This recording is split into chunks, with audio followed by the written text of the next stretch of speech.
this started, I'd just like to welcome Deanna Lewis from the Squamish Nation Band and Council.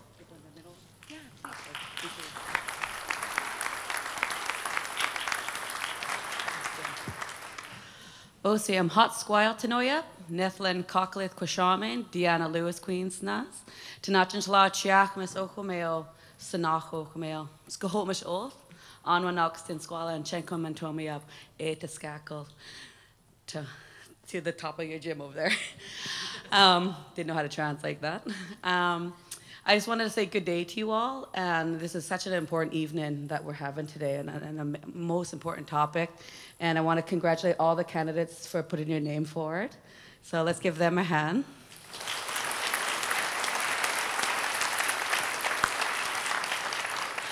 I also wanted to say that my ancestral name is Cockalaith, Catherine. She was like, I can't say it. And it means a cannibal woman, a big woman from the mountains. And it's a very important name in our territory. And it's a legend that's one of our oldest legends to this area. And all along the coast of British Columbia, they have a name for this big woman from the mountains.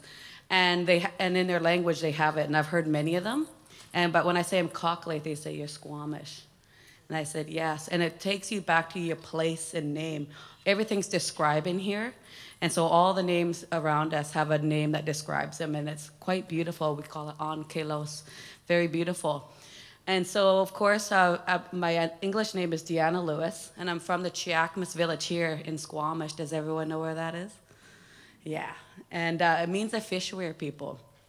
And I also said I'm from Sanach, which is in Kitsilano. I have to always recognize those two because that was our winter home, was Sanach, and Chiachmas was our summer home. And where we'd come fishing, and hence all my uncles and cousins and brothers are all fishing right now. And I'll be smoking fish next week. That's my job. And I'm recently elected to the Squamish Nation, almost 10 months now. So it's been very important to me to be on council, to have a voice for our valley here. And so it's been, was the whole reason I run. And I know everyone here has an agenda to make sure that Squamish is heard, that it's protected, and that we have a voice for the mountains in our waters here. So again, that's why I wanted to really congratulate all the people that are standing behind me. And I want to thank Catherine and Tracy for inviting me here tonight on behalf of our Squamish Nation. And I hope we have a really good dialogue tonight. And thank you again, and I want to welcome you all to our Skohomish territory. We all live in this beautiful place, and we're very passionate. And again, from my heart, Osiam. Thank you.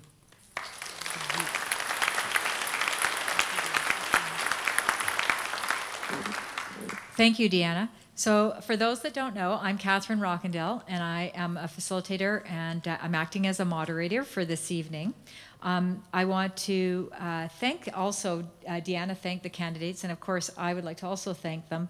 But in addition, I'd also like to thank all the volunteers that made this night possible. All of us are volunteering tonight to put this event on for you and organize it. And I'd like to thank Squamish CAN, Squamish Environmental Society, and My Sea to Sky, because they coordinated this All Candidates Forum on the environment. It's the first time an All Candidates Forum has been hosted in Squamish with a focus on the environment. And we're very excited to hear what the candidates have to say. Democracy is incredibly important, as all of you know, and they wanted to make sure that this event was free. However, there are many costs associated with putting on an event like this, particularly the rental of this gym, the chairs you're sitting on, the AV, liability insurance in this day and age is very expensive, and posters and social media, as well as AV so that you can hear and see the questions. So if you would consider making a donation, the money would go just to cover these costs, and it's $925 that all of that costs. So we are looking to see if people can help to cover the cost of hosting this event. As we get started, I want to remind people that this is a nonpartisan meeting, and I would ask if you do have a cell phone, if you could turn it to silent, only because in a meeting with this many people, it's inevitable that phones are going to be ringing, binging, and everything else. Also, I would remind the candidates and the audience to be respectful. And that means no negatively characterizing individuals or groups. We want to focus on the issues. But also, for those in the audience, no cheering, jeering, or excessive clapping, which we often see in meetings like this, because that takes away from the time that the candidates have to respond while we have to wait for you. And we have a limited amount of time, and we have a lot of candidates to hear from. I also want to remind people that we are going to be having at the very end, allowing 30 minutes for, actually in excess, a little bit over 30 minutes, to allow for questions from the audience. And we have a question table on the right and a question table over on the left with cards. And if you exit to the right of each side, only because we are filming down the middle of the aisle, so we would prefer that you actually, if you want to go and get a card and fill that out, during the Q&A, we will be taking the cards forward, and I'll be reading the questions and asking the respondents to answer them. So there's not an opportunity. We want to save time and be really efficient. There's no time for you to stand at a mic and actually ask a question. So we do ask that you use the question cards. You will notice that there's 2 mics. We've asked the respondents, all the respondents have got the questions ahead of time, so they've had time to brief themselves on what those questions are. We're asking them to be really concise, 1 minute per person responding to the questions, and I have a timer, and I'm really tough. So what is going to happen is one person's going to come to a mic, they're going to be responding to the questions, I'm going to thank them, and they're going to come and sit down. And when I thank them, the next person is going to come to the other mic, and they're going to respond as well to the same questions. And we're going to rotate like that to make it as lively as possible for you guys. So we're not seeing everybody fall asleep in there. As well, you will notice the agenda up on the screen. I think you can all read, so I'm not going to read that, so you know how the timing's going to be. If you do decide to leave early, if you could leave again to the outside aisles and just go around the back, that would be very helpful. On that note, I think we're pretty good to go. So what I'm going to do is basically start. I'm looking to whoever is running the screen. Oh, thank you. Can you go to the first question? And how we're going to run it is we're going to start with the mayoral candidates, and I'm going to be going A to Y, first through the mayors and then through the council candidates. And then on the second question, I'll be reversing the order, Y to A. We're going to make it really fair and really lively. So without further ado, we hear from, please join me. And well, actually, we don't want to welcome and clap for every person. So Sue Chappelle, come to the mic. Thanks. Thank you very much. And I won't repeat the question because the question's up there. As climate change progresses, it will impact wildlife. Extreme weather, more fires, protecting wildlife corridors and preserving sensitive habitat is incredibly important. This is why I oppose removing green spaces from the official community plan. We need to ensure our environmental policy is not driven by financial bias. We need to not just create plans to manage fire impacts, but we need to ensure they are being implemented. We need to ensure diligence in our community, preventing forest fires. We also have to be community participants in this. We have to be cleaning debris and leaving excellent setbacks for our community. I think as the fire seasons have progressed, we need to really ensure that this community is a fire-safe community. The conversation has to include the community. We have not been the best listeners, really, at the District of Squamish. We need to ensure that we're inviting expertise into these conversations and using community dialogue. Thank you, Susan. Over to Jeff. There are so many people in our community that care deeply about our environment, and I think probably that describes everybody here. But there's a lot of people that are less concerned. There are people that leave their garbage outside their campsite beside our rivers. There are people who fling their dogs' poo bags into the forests. I think establishing good environmental care habits starts at a very young age. If we can teach our kids to be good stewards of our environment, we'll do well. So what I want to do as mayor is facilitate a collaboration between the District of Squamish, the school board, and our volunteer organizations like Streamkeepers and the Watershed Society to incorporate ecology and biology as part of their integrated learning and do that in the field. And I think by teaching our youth, we give them a fighting chance to do a better job at managing our environment than we have. Thank you. Thank you, Jeff. Over to Karen Elliott.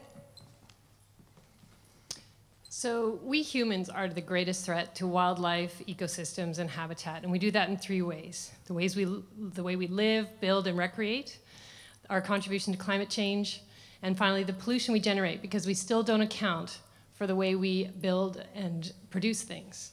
So, elected mayor, I would work with council to make sure that our environmental coordinator has a strong voice at the development table, and we do that through good policy and environmental development permit area guidelines.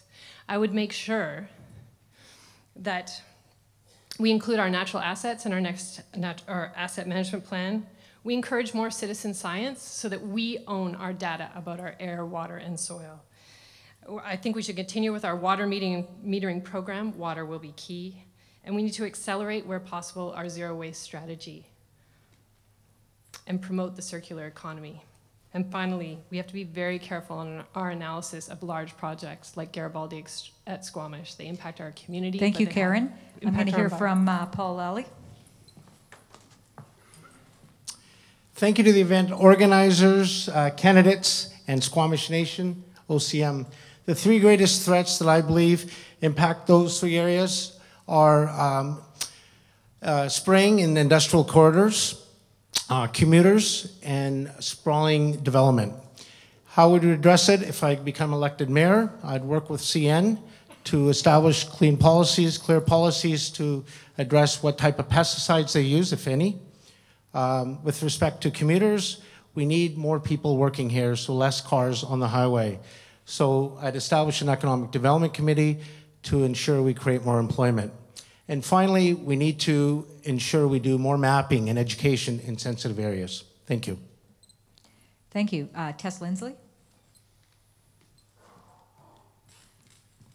Hello. I basically chose to be part of this mayoral candidature because I felt that the people of Squamish were not being heard. And I think that as far as the environment is concerned, I think that you can see the results of a lack of attention to that environment. And that applies to both the construction of an LNG and our journey into what is not our environment, but is the environment of the bears and the natural animals of this corridor. And I think that we need to stand back from that, and I think it's necessary for us to be much more careful about how we treat our environment that surrounds us and how we treat the environment that we actually are standing on. And that includes respect for the environment in that. Thank you, Tess Lindsley. I'll wrap you up there, and we're going to hear from the the council candidates. Eric Anderson, please. Good evening. Threat number 1, development pressures on our most valuable natural habitat, and that is on the valley bottom. It includes wetlands, riparian and estuarine environments, wildlife corridors, deer and elk winter range. We need instead to learn how to build on the hillsides more economically and with more sensitivity. Threat number 2, failure to take into account habitat restoration opportunities and improvement opportunities. This isn't a threat, but it's a lost opportunity, and it's a big one. Threat number 3, people pressure on sensitive areas. An example that comes to mind is the wildlife management area of the estuary. We're planning to build housing for 6,500 people on the oceanfront lands and a bridge connecting those people to the wildlife management area. It's an example where we should think about limiting access, but certainly updating our management plans and preparing for that people pressure that is inevitable. Thank you. Thank you, Eric. Edward Archibald.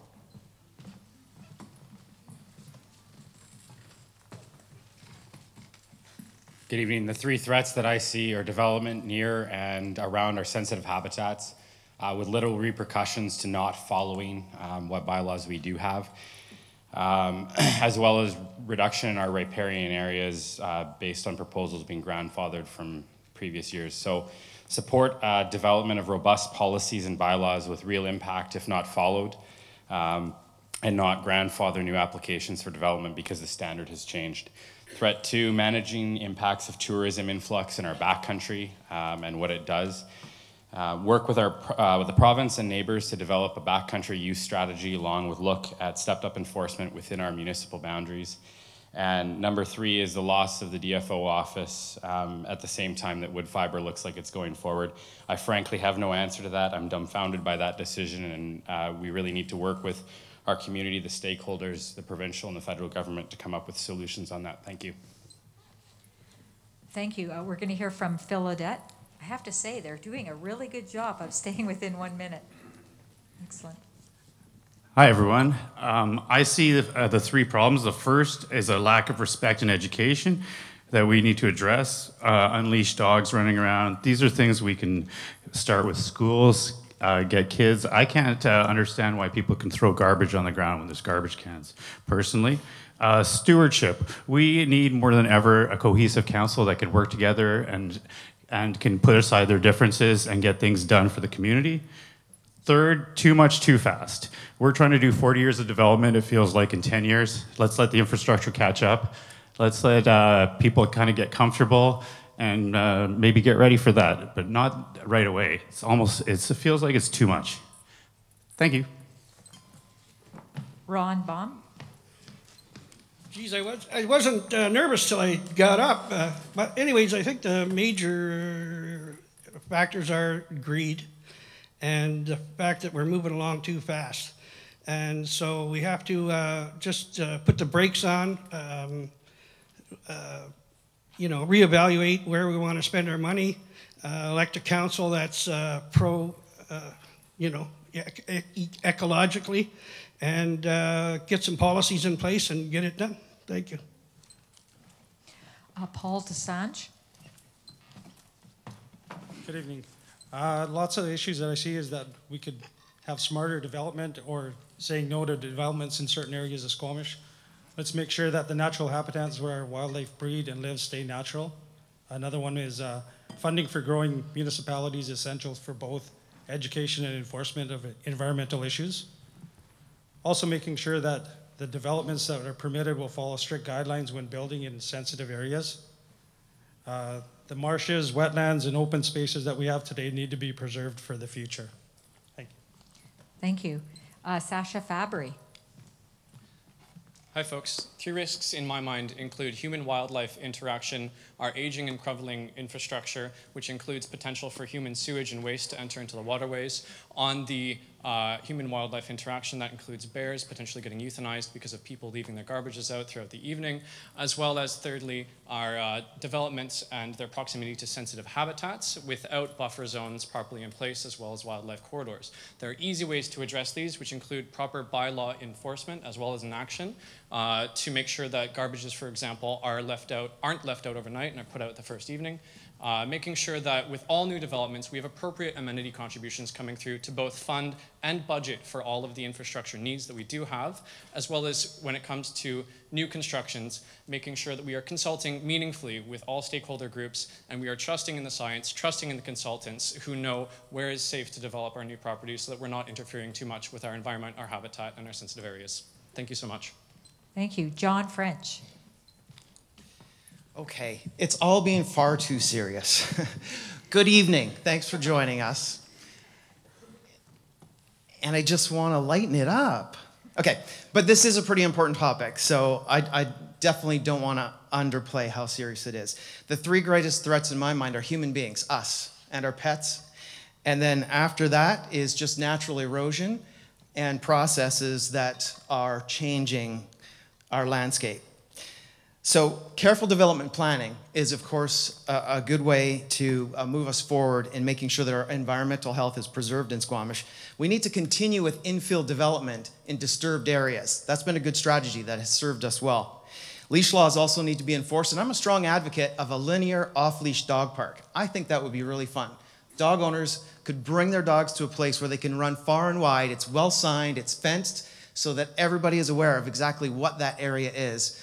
And probably not a good place for young children to hang out. Our Thank diking you, system John. needs to be monitored Unfortunately, and you're maintained. at 1 minute. I'm going to cut you off, and we're going to hear from Stephen Fryer. It'd be nice to give him a little bit of my time too as well. I was hoping to hear what he had to say. But listen, I see the three greatest threats, and I'm born and raised in this town. Number one is reindustrialization of the sound. Number two, urban sprawl and development in environmentally sensitive areas. And number three, solid waste. The ability to reduce and or divert as our population grows. I think there has to be more consultation with the public and with our staff to ensure that everybody's understanding and aware of these three issues, and we can all work together as a council to bring along everybody in the district so that we can approach these issues and slow things down just a little bit so we can think about it. Thank you. Thank you. And we will hear more from him later and all the other candidates. So up to Alana Gillis next, please. Thank you. Whether we're talking about reindustrialization of the Howe Sound or the cumulative impact of development, the reality is the single biggest threat to the environment, it's probably not most people in this room, but it is people. People who are not connected to nature. From my perspective, the question we all need to be asking as a community is how to connect people to nature. Because when we feel connected, we care. And when we care, we make different choices. From my perspective, I would like to see council adopt a decision-making framework that is made public, that we are held accountable to, that includes the environment as an equally weighted stakeholder for consideration in any decision that council makes.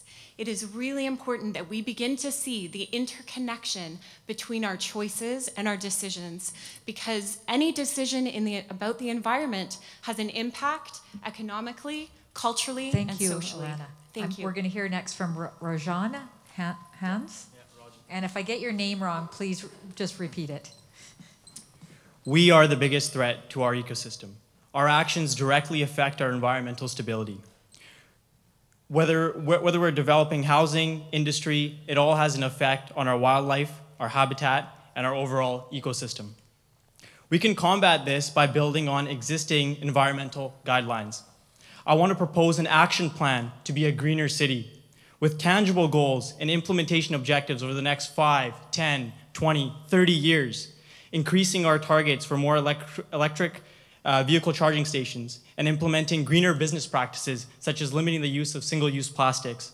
These are all ways to help us achieve the objective of becoming a greener city. I want a lot of public consultation in the process, much like the OCP. Let's work together to make this green vision for Squamish possible. Thank you. We're going to hear from Armand Herford next, please. As I see it, all the threats tonight are connected: sprawl, along with new development, and unchecked access into sensitive areas. In short, it is us, humans. I want to take a quick second to say I remember growing up in Squamish and hearing log it, burn it, pave it being said on the street and in the smoky cafes. That same cafe, you could order a spotted owl burger. I've heard my dad's stories about growing up here and not being able to see the other side of the field at Squamish Elementary School because of the smog. We've come a long way. But we have more work to do. We need to ensure the wetlands and waterways are protected when considering new developments and rehabilitated whenever possible. We also need to consider that the humans and the pets that will continue to arrive with the new developments and where they will go to recreate in order to minimize their impact in these sensitive areas. Thank you.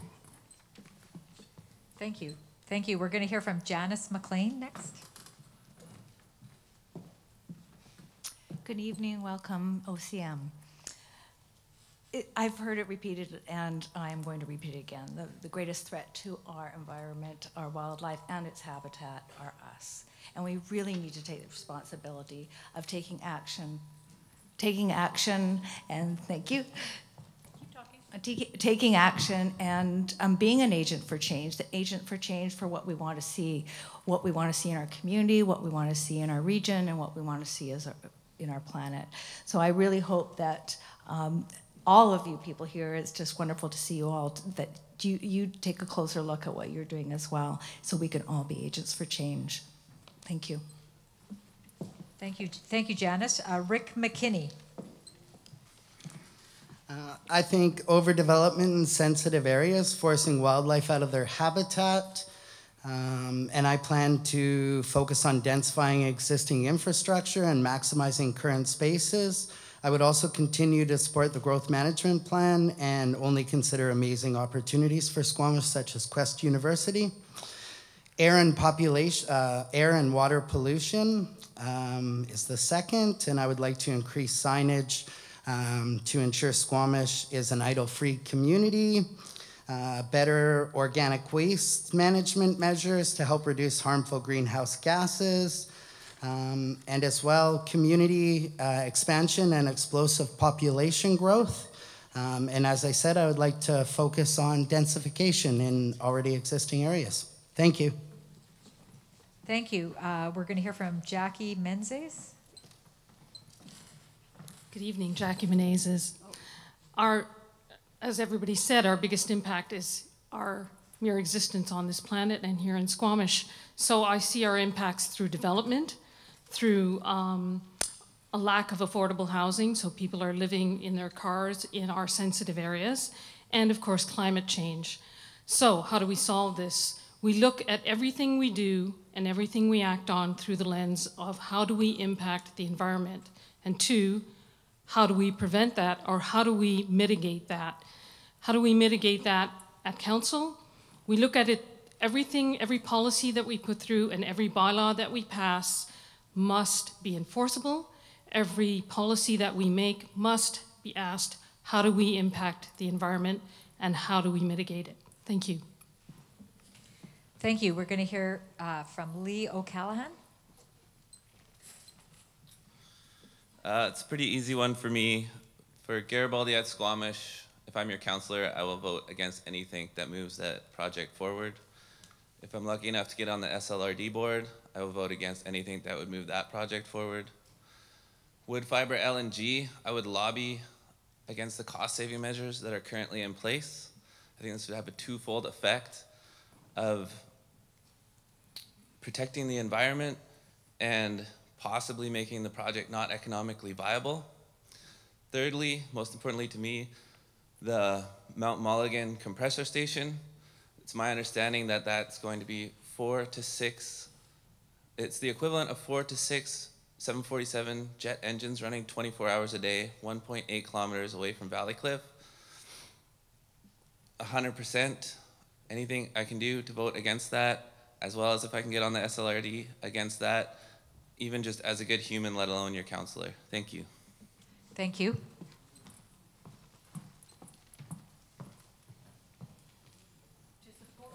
To support someone with Terrell, I'm going to go over to Terrell because he's just having some health issues here, so that he can have his 1 minute. Here, Terrell. Hey, thank you.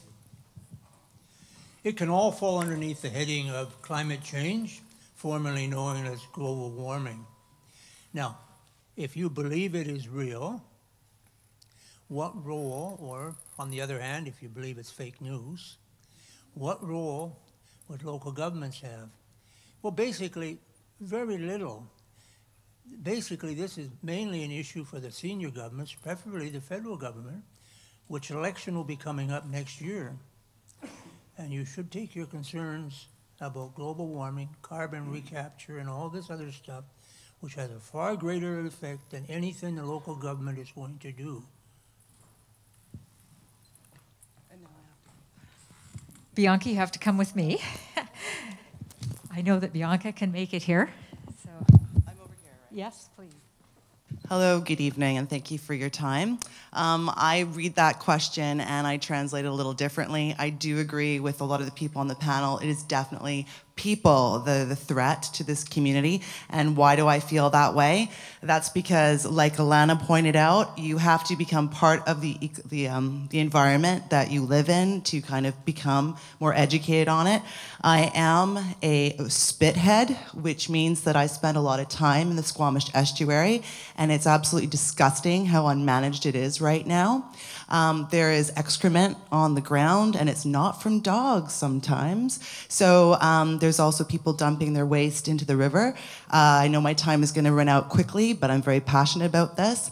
I think we definitely need to talk to Edith Tobe's group, which is a Watershed Management and River Society. We need to deal with My Sea to Sky. We have to bring them to the table. We don't need to do any more studies. These people know what needs to be done, and we need to bring them to the table right away. This is a tipping point in our community, and let's take this opportunity. Thank you. Thank you. Chris Pettingill. I'm going to start off like a bit of a broken record here, and people, those are the three biggest threats.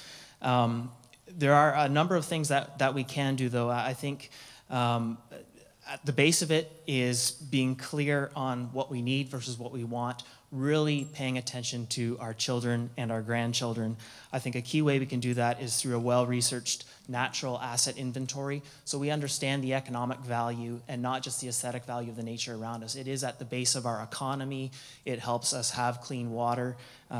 That stuff is critical for us. And this will help us make informed decisions about things like our OCP, our zoning, tax incentives for businesses that are doing well for the environment. I think I would like to look at our community enhancement granting policies. We have groups in town that are on the front lines of dealing with this, and if we can provide some support to them, I think we'll get a lot further than we might do by ourselves as a municipality. And then there's all kinds of little things. Smart planning around trailheads. So where are we allowing access? I'm sorry, but I have to cut you off there. We'll hear from you again. I'd ask Grace to come forward. Thank you. Lots of threats, but for me, there are three main threats: Garibaldi at Squamish, Garibaldi at Squamish, and Garibaldi at Squamish. And that exists on several different levels. There's issues around water supply, sewage disposal, the fact that it's a greenfield development, and the fact that it's massive. 22,000 bed units, which translates into about 5,500 residential units of different types, located in one spot on Brome Ridge. It's a lot of sewage, a lot of people, and a lot of activity, and a lot of impact on what is now a greenfield development. So you have to get engaged. There's going to be decisions coming to this council, probably in their first term, and they have to hear from you. This is hosted by three of the most passionate environmental groups in our community. You have to know what's going on, and you have to let your councillors know. Otherwise, it's being spun as good jobs and good taxes, but I think there's a lot more to it than that. Thank you. Thank you. We're going to hear from Jenna Stoner next, please. Hi there, and thanks so much for everybody for coming out. I see the greatest threats to ecosystem health currently as habitat loss, habitat fragmentation, and the increasing number of wildlife-human interactions. I think the key steps that we can take to help address these issues are first and foremost ensuring that new development and sub-area planning are done through a lens of protecting high-value conservation areas, habitat connectivity, and supporting restoration where feasible. With 10 plus years experience working at the intersection of business, government, and environmental conservation, I am well poised to be able to deliver programmatic solutions to these types of issues. Secondly, we need to continue to support and fund programming through WildSafe BC. And third, we need to work in partnership with organizations like the Squamish Environment Society, the River Watershed Society, and others, because they're playing a critical role in environmental data collection and monitoring, which is so necessary for us to be able to make informed decisions. Thanks. Thank you. And I'm going to ask Mike Young to come to the mic, please. Hi, good evening. My name is Mike Young, and the three biggest threats are urban development, climate change, and pollution. When sites are cleared, it destroys habitat and ecosystems that wildlife depend on. We need to build on brownfields and benchlands and protect wetlands, critical habitat, and riparian areas. We need to create policies to protect endangered species before it's too late. Climate change has led to increasing temperatures, summer droughts, flooding, and rising water levels. This affects species and in many cases can cause extinction when they are unable to cope with environmental changes. In addition to reducing vehicle emissions, we can promote building energy retrofits, upgrades to insulation, and window replacement. And finally, pollution caused by transportation. The increasing population, coupled with the fact that over 60% of our community commutes out of Squamish, means that there will be more and more vehicles on the road. A convenient regional transportation system, along with ride and car sharing opportunities, would help reduce carbon emissions. Thank you, Mike. I'm going to have to ask you to wrap it up there.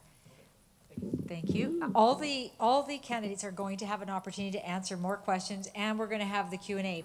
As we've heard from all the candidates once, and as you were listening, if there are questions that have come to your mind and you don't feel like getting up, you can always hold up a card you picked up or a piece of paper, and we have runners, and they'll come and pick up it from you just to help to facilitate that. Or, like I mentioned, you can go around the sides and drop it off or write a question at one of the tables. As we move forward, we are now going on to question 2, as you can see up on the screen here, and all the candidates have received this question in advance as well. And so now I'm going to reverse the order so that we keep it lively. And I'm going to ask Tess Lindsay to come to, and if I pronounce anybody's name incorrectly, please correct it when you come to this side, to the mic. Thank you, Tess. Okay, well, let's face it, climate change is here to stay. And nothing that we do in Squamish alone is really going to make a huge difference globally. But that doesn't mean that we can't play a part here in Squamish. And I believe that public transit, electric vehicles, maybe a model of car-to-go, bike rentals, anything that's going to allow people to get from point A to point B in Squamish without using a car. Also, as Squamish grows, we would hope that it become less of a bedroom community and more of a community where people work, live, and play. And that is the vision I see for Squamish. Thank you. Thank you, Tess. I'm going to ask Paul Lally to come up to the mic, please. Thank you, Paul. Thank you. The first thing we need to do is obviously create policies that reduce the burning of fossil fuels. Sustainable development, maintaining and protecting the sensitive areas. But I want to propose a few initiatives, green initiatives, that I would like to see happen if I become elected as mayor. Obviously, as we transition into electric cars, we need to encourage and build more electric car stations, which eventually could become a revenue source for the District of Squamish.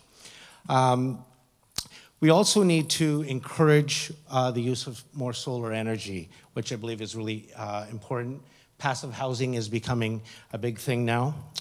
And finally, one thing I want to look at and maybe work with Squamish Can on is building more community gardens. We have BC Hydro right-of-ways all throughout the community that is more or less not used. We need to work with Hydro and the local community to start establishing our local food source. Thank you. Thank you, Paul. I'd like to hear from Karen Elliott, please. Thank you. So the district achieved carbon neutrality this year in our operations, but there's so much more that we need to do. Regional transit is in our grasp in 2019, and we need to seize that opportunity and make it happen. We also need to keep going with other efforts to get people out of their cars. We need to keep funding active transportation. We need to keep encouraging car share and our e-bike pilot program at the district. We also have a big job to do in promoting the clean tech campus down on the waterfront. I think that's essential. And finally, we need to build within our boundaries and create compact, walkable neighborhoods that make sense and are connected by greenways. Finally, climate change adaptation and mitigation is going to cost us a lot of money, and we need to lobby senior governments to make that funding available instead of buying pipelines. Thank you. Thank you, Karen. We're going to hear from Jeff Cook next, please. One of the big ways to get reduction in carbon emissions is to get cars off the road. And I was inspired by the success of last year's Bike to Work Week program and how many car trips it stopped. And I thought, why can't we do this all the time? So I want to set a goal for our council that in 4 years we reduce the number of local car trips by 20%. And the way that we'll do this is 3 things. One is to make sure that our bike commuter paths are safer and have better connectivity. The second thing is that we'll make sure that we have secured bike lockup areas. We ask for car parking spaces when we build new developments. We need to have locked up bike facilities when people drive their cars to work or drive their bikes to work downtown or to the store or to school. You want to make sure that your bike's still there when you finish. And lastly, I want to use my connections within the biking industry to see if we can come up with, for Squamish residents, heavily subsidized opportunities to purchase e-bikes to make commuting around town easier. Thank you. Susan Chappelle.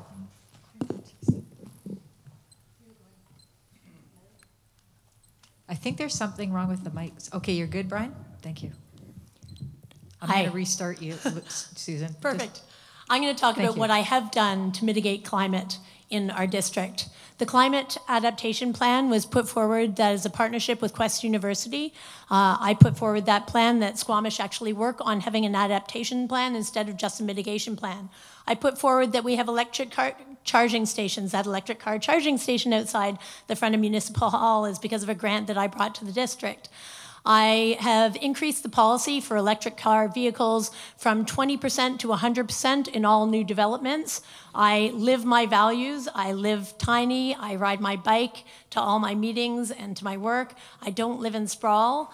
And climate adaptation is incredibly important for our district. All that development that's happening now on the waterfront requires diking and systems. We live in a place where climate change is going to affect our district immensely. We have 54 out of the 56 challenges for global climate change in our district. We have to take this seriously.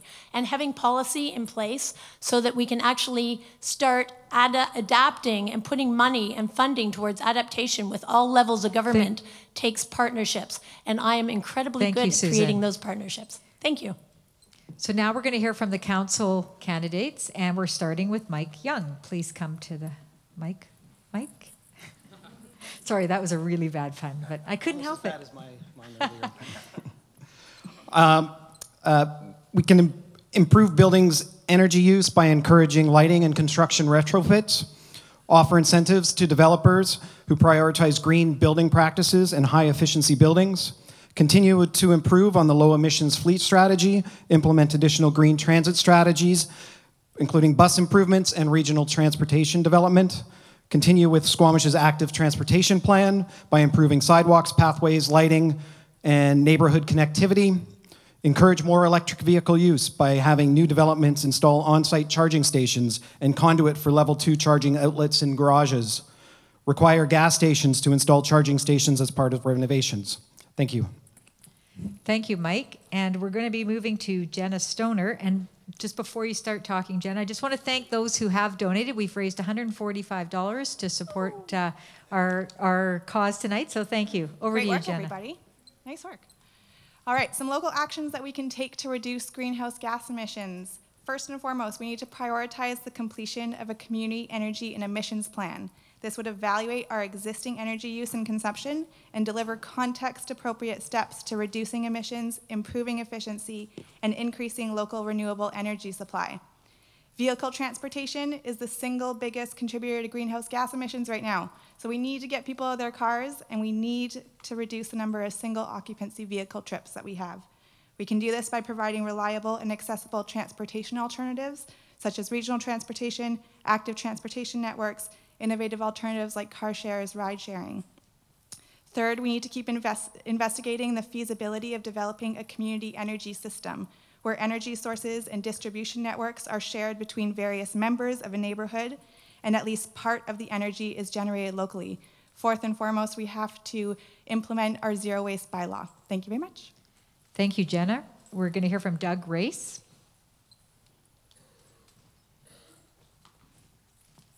Thank you.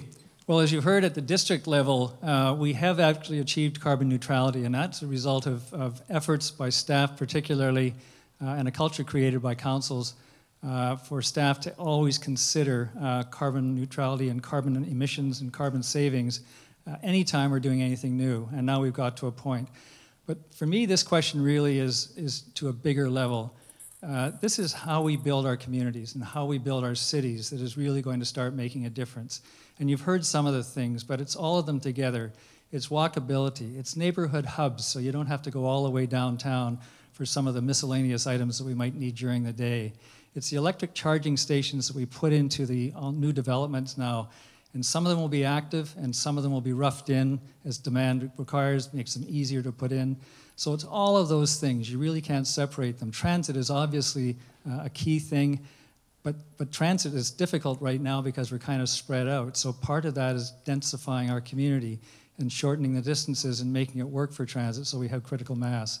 And regional transit... And I'm going to have to wrap you up there so we can hear from Chris Pettingill. Thank you, Doug. It's wonderful that the district has gone carbon neutral, but it's a bit frustrating to think about that in the context of a massive polluter that's about to start business here. We have, though, on the other positive note, an amazing world-changing company that Carbon Engineering that has some real solutions for climate here. So we need to be doing everything we can to support businesses like that, because that won't just help with climate change in Squamish, it helps it everywhere. I think the provincial government puts a lot of restrictions on our ability to incentivize smart development, smart planning in terms of using solar, monetizing solar, and making these things accelerate. And so municipalities have a lot of power to lobby at the provincial level, and that will allow us to make a lot more change.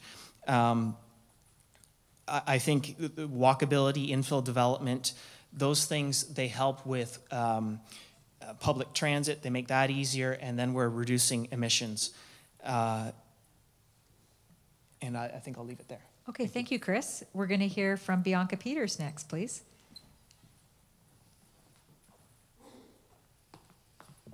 It's really exciting to hear all these people's ideas about moving forward. But for me, on my platform I'd like to reward innovation. I believe that residents should be given some sort of kickback to put solar panels on their roofs. It'd be nice to see EV charging stations, and definitely in businesses, we'd like to see green developments come online. It's also very interesting to note that, just to switch gears, is that about 45% of our population is commuting either way every day. So perhaps what we should be thinking about is how we can keep businesses local. And maybe we want to incentivize people with innovative businesses to come and work and employ our people so that they can ride the electric bikes and use the EV charging stations and walk to work. Anyway, that's my thought. Thank you, Bianca. And I'm going to move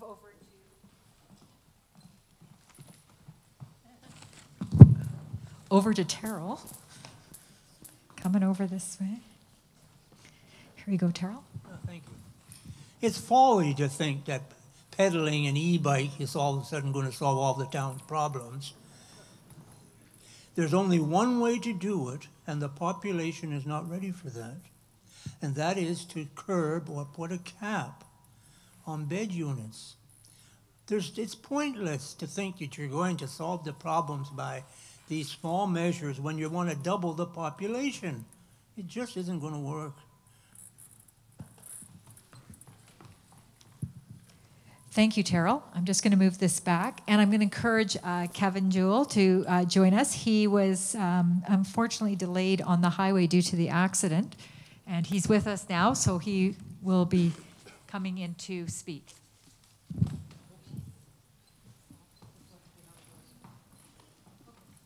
Over to you. That's Leo Callahan.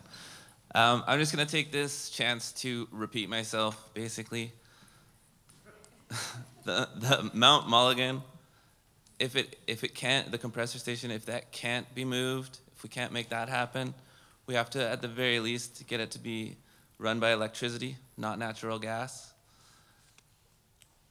I think just to take cars off the road and then have that, it's not going to make a big enough difference. With electric cars, I do love what the district is doing, requiring the charging stations in all new development. I'd like to see that go further, where they actually have the actual charger at every stall, because it's coming. And I think if people are renting, they're not going to be able to get their landlord to pay for a charging station after the fact. So if we have it installed right up front, I think that is the only way it'll sort of hit that 100% mark. I think I'll leave it at that. Thank you. Thank you, Lee. And so next we're going to have Jackie Menezes. Did I get it right that time? I'm sorry. Jackie Menezes, thank you. So how do we address climate change? I'm glad we're carbon neutral. So how do we continue that and make it better? We can do that by attracting businesses, as been mentioned, businesses that support carbon neutrality and efficiency and low carbon emissions or no carbon emissions, along with incentivizing all of us to change our lifestyles. Just in our everyday, we can reduce the amount of plastic we use, the amount of waste we put into the garbage, and also incentivizing us through buying and or car sharing and or EV bike sharing through our communities. And finally, growing food more locally and reducing our waste that way. Thank you. Thank you, Jackie. We're going to hear from Rick McKinney next. Climate change is a serious issue that needs attention at all levels globally. Locally, I plan to encourage more public awareness and engagement around recycling, repurposing, and composting through community partnerships and conversations. I plan to continue in the direction of zero organic waste in our landfill and would support plans of action to encourage this goal. I would also recommend that we eliminate plastic bags, takeout containers, and straws at local businesses. I would also like to improve awareness in Squamish as an idle-free community to help in reducing our carbon footprint in the Sea to Sky corridor. Thank you. Thank you, Rick. We're going to hear from Janice McLean next. Climate change is upon us, and we have an opportunity, because of the size of our community, to take a leadership role to affect change. Now, whatever we do here is going to affect us globally, or we can take lessons learned from other communities of similar size and implement them. Every comment here are valuable contributions to looking at how we can effectively change our climate, the climate change. But we also, again, I'm going back to the agent for change, you know, personally looking at opportunities that we can affect change. Just simple changes, one raindrop adds to the level of the sea. So if we all take a step in changing our habits. For example, I car share with a son, so we schedule the car, and if we, and those would be for longer trips, and other than that, we can walk, we ride our bikes. So these are things that we can do as individuals, as agents for change, and we will affect the climate. Thank you, Janice. So we're going to hear from Kevin Jewell. And Kevin, just for your point, we're on question 2, and we will get through all of question 2 and move on to question 3. And at the very end, I'll go back to question 1 for you and give you an opportunity to answer that so people can hear your perspectives. Great, but for now, just concentrate on question 1, and you have 1 minute to respond. So, I'm sorry, question 2, you have 1 minute to respond. Thank you. Just allow me to begin by acknowledging that we are, in fact, on the traditional lands of the Squamish Nation. And as such, I just want to be proud of that. In terms of climate change, obviously we're all doing our part. I believe that in my heart already, but we are carbon neutral here in the city, and I believe that we are very proud of that accomplishment, and we need to continue to maintain that and make sure that going forward, all councils abide by and make sure that that is a goal that they have set. Personally speaking, my family and I do carpool every day. I do transit to the city, which is also why I was late today, sorry about that. But we own Priuses. We do what we can to be as efficient when commuting as possible. Ideally, there would be transportation that would effectively allow us, like a West Coast Express or some other bus systems, which would allow us to do better. But in the absence of all of that, which I would like to, and I know Susan Chappelle and others on the council have tried already. I know they've been meeting with the UBCM to discuss all of this, but you know we can do better. So thank you. I'm going to have to ask you to wrap it up, and thank you, Kevin. And we're going to hear from Armand Herford next. Thank you. There are many ways we can tackle this. Banning plastic bags and single-use plastics, further expanding and streamlining our recycling efforts, continued pursuit of local sustainable employment so Squamish's workforce spends less time and resources on the highway. As the owner of a bicycle store, of course, I believe in active transportation as part of our multimodal sustainable transportation planning. This should be obvious, and I do think it is very important. However, commuter infrastructure is all but non-existent in our town that has a huge percentage of commuters. This has to change. The lack of official park and ride facilities needs to be resolved. A quality park and ride area that is easily accessible, secure, and connected to local transit would help further foster a culture of carpooling and ride sharing, and will lead to more people participating, thus help to reduce the number of vehicles on the highway daily. I also look forward to working with all involved parties to continue to execute the transit expansion plans and help manage the challenges of their implementation. Also, thank you to all those involved in making the district carbon neutral. You have set the standard high, and I look forward to pushing it higher as we go forward. Armand. Thank you. We're going to hear from Rajan next. First, I'd like to thank all the previous generations for leaving my generation with such a big problem to solve. I am against the use of fossil fuels. I want our children to grow up in a place with a vibrant environmental ecosystem. I want Squamish to be a town with more vehicles running on alternative energy than fossil fuels. Currently, we are only a part of a climate action charter, which was signed in 2008, leading to our district to become carbon neutral, meaning they have a zero carbon footprint. Let's build on this.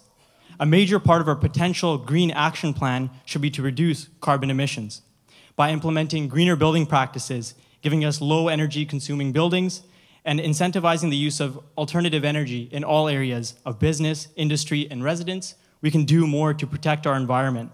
Planning our neighborhoods to make them more walkable, increasing the transit friendliness, and increasing bike share and ride share programs can also contribute to that. Thank you. We're going to hear from Alana Gillis. Speak nice and close to the mic as well. Yeah. Okay, and I have to make out with this thing. I want to say what they said. All the ideas around the room are great ones. And I would like to see the district of Squamish become really activated around climate change, because the time is now. I see responding to climate change needs to be a coordinated community response. We need to come together. We need to uphold the bylaw for waste management, for zero waste. We need to ensure that our policies remain strong and that we stand really true that climate change is here and we can respond locally. We need to speak to the inconsistencies between provincial and federal policy objectives and the realities that we are facing and that we can do at the district. I think it's up to all of us. I also believe we need to inform ourselves fully about what the actual costs are, socially, economically, environmentally, and cultural of climate change so that... Thank you, Alana. Thank you. I know you were just picking up speed there, but I had to cut you off to be fair to everyone else. I'm so sandwiched between two people who like to talk. So as an insurance claims professional, I've seen the effects of climate change firsthand, and it's my thought that the current council has worked hard to implement some great policies and programs to create that culture. We need to engage our citizens, lay the foundation for further success regarding carbon target setting and further attainable goals and targets. Transportation initiatives in conjunction with neighboring communities, recycling initiatives, green building initiatives, and EV initiatives with collaboration amongst District of Squamish staff, citizens, and of course our youth will begin the work required to reduce our carbon footprint. Thank you. We're going to hear from John French. Thanks, Catherine. So the biggest source of pollution in Squamish comes from vehicle tailpipes. So active transportation and the promotion of it is a given. We need to find ways to reduce the number of vehicles on our highway. And one way to do that is to increase the number of buses. So I'll be pushing to work with everybody in the transport industry, private sector and public, to increase the number of bus trips between Vancouver and Whistler, make it easier to get into a bus, or as easy to get into a bus as it is to get into your vehicle. The landfill is also a significant source, so promote composting and recycling and hit polluters hard, people who illegally dump. Thank you. Thank you, John. We're going to hear from Sasha Fabry next. And just, Sasha, before you start, I'm not timing you. Just give me a minute here.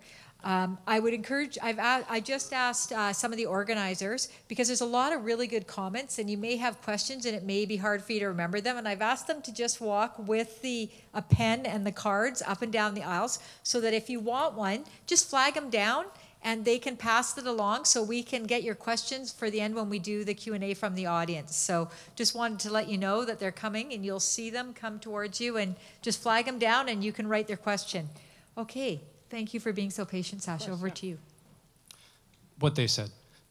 No, I'm just kidding. So, of course, we need to be promoting the localization of foods resources here in town. Of course, we need to be incentivizing our green builds, making sure that we have passive house standards, making sure that we have heat at point water resources, making sure that we are mandating electric vehicle charging stations at all new developments, everything that you've been hearing from these folks so far. This also includes incentivizing more transit and potentially looking at a levy to help pay for increased transit in the corridor.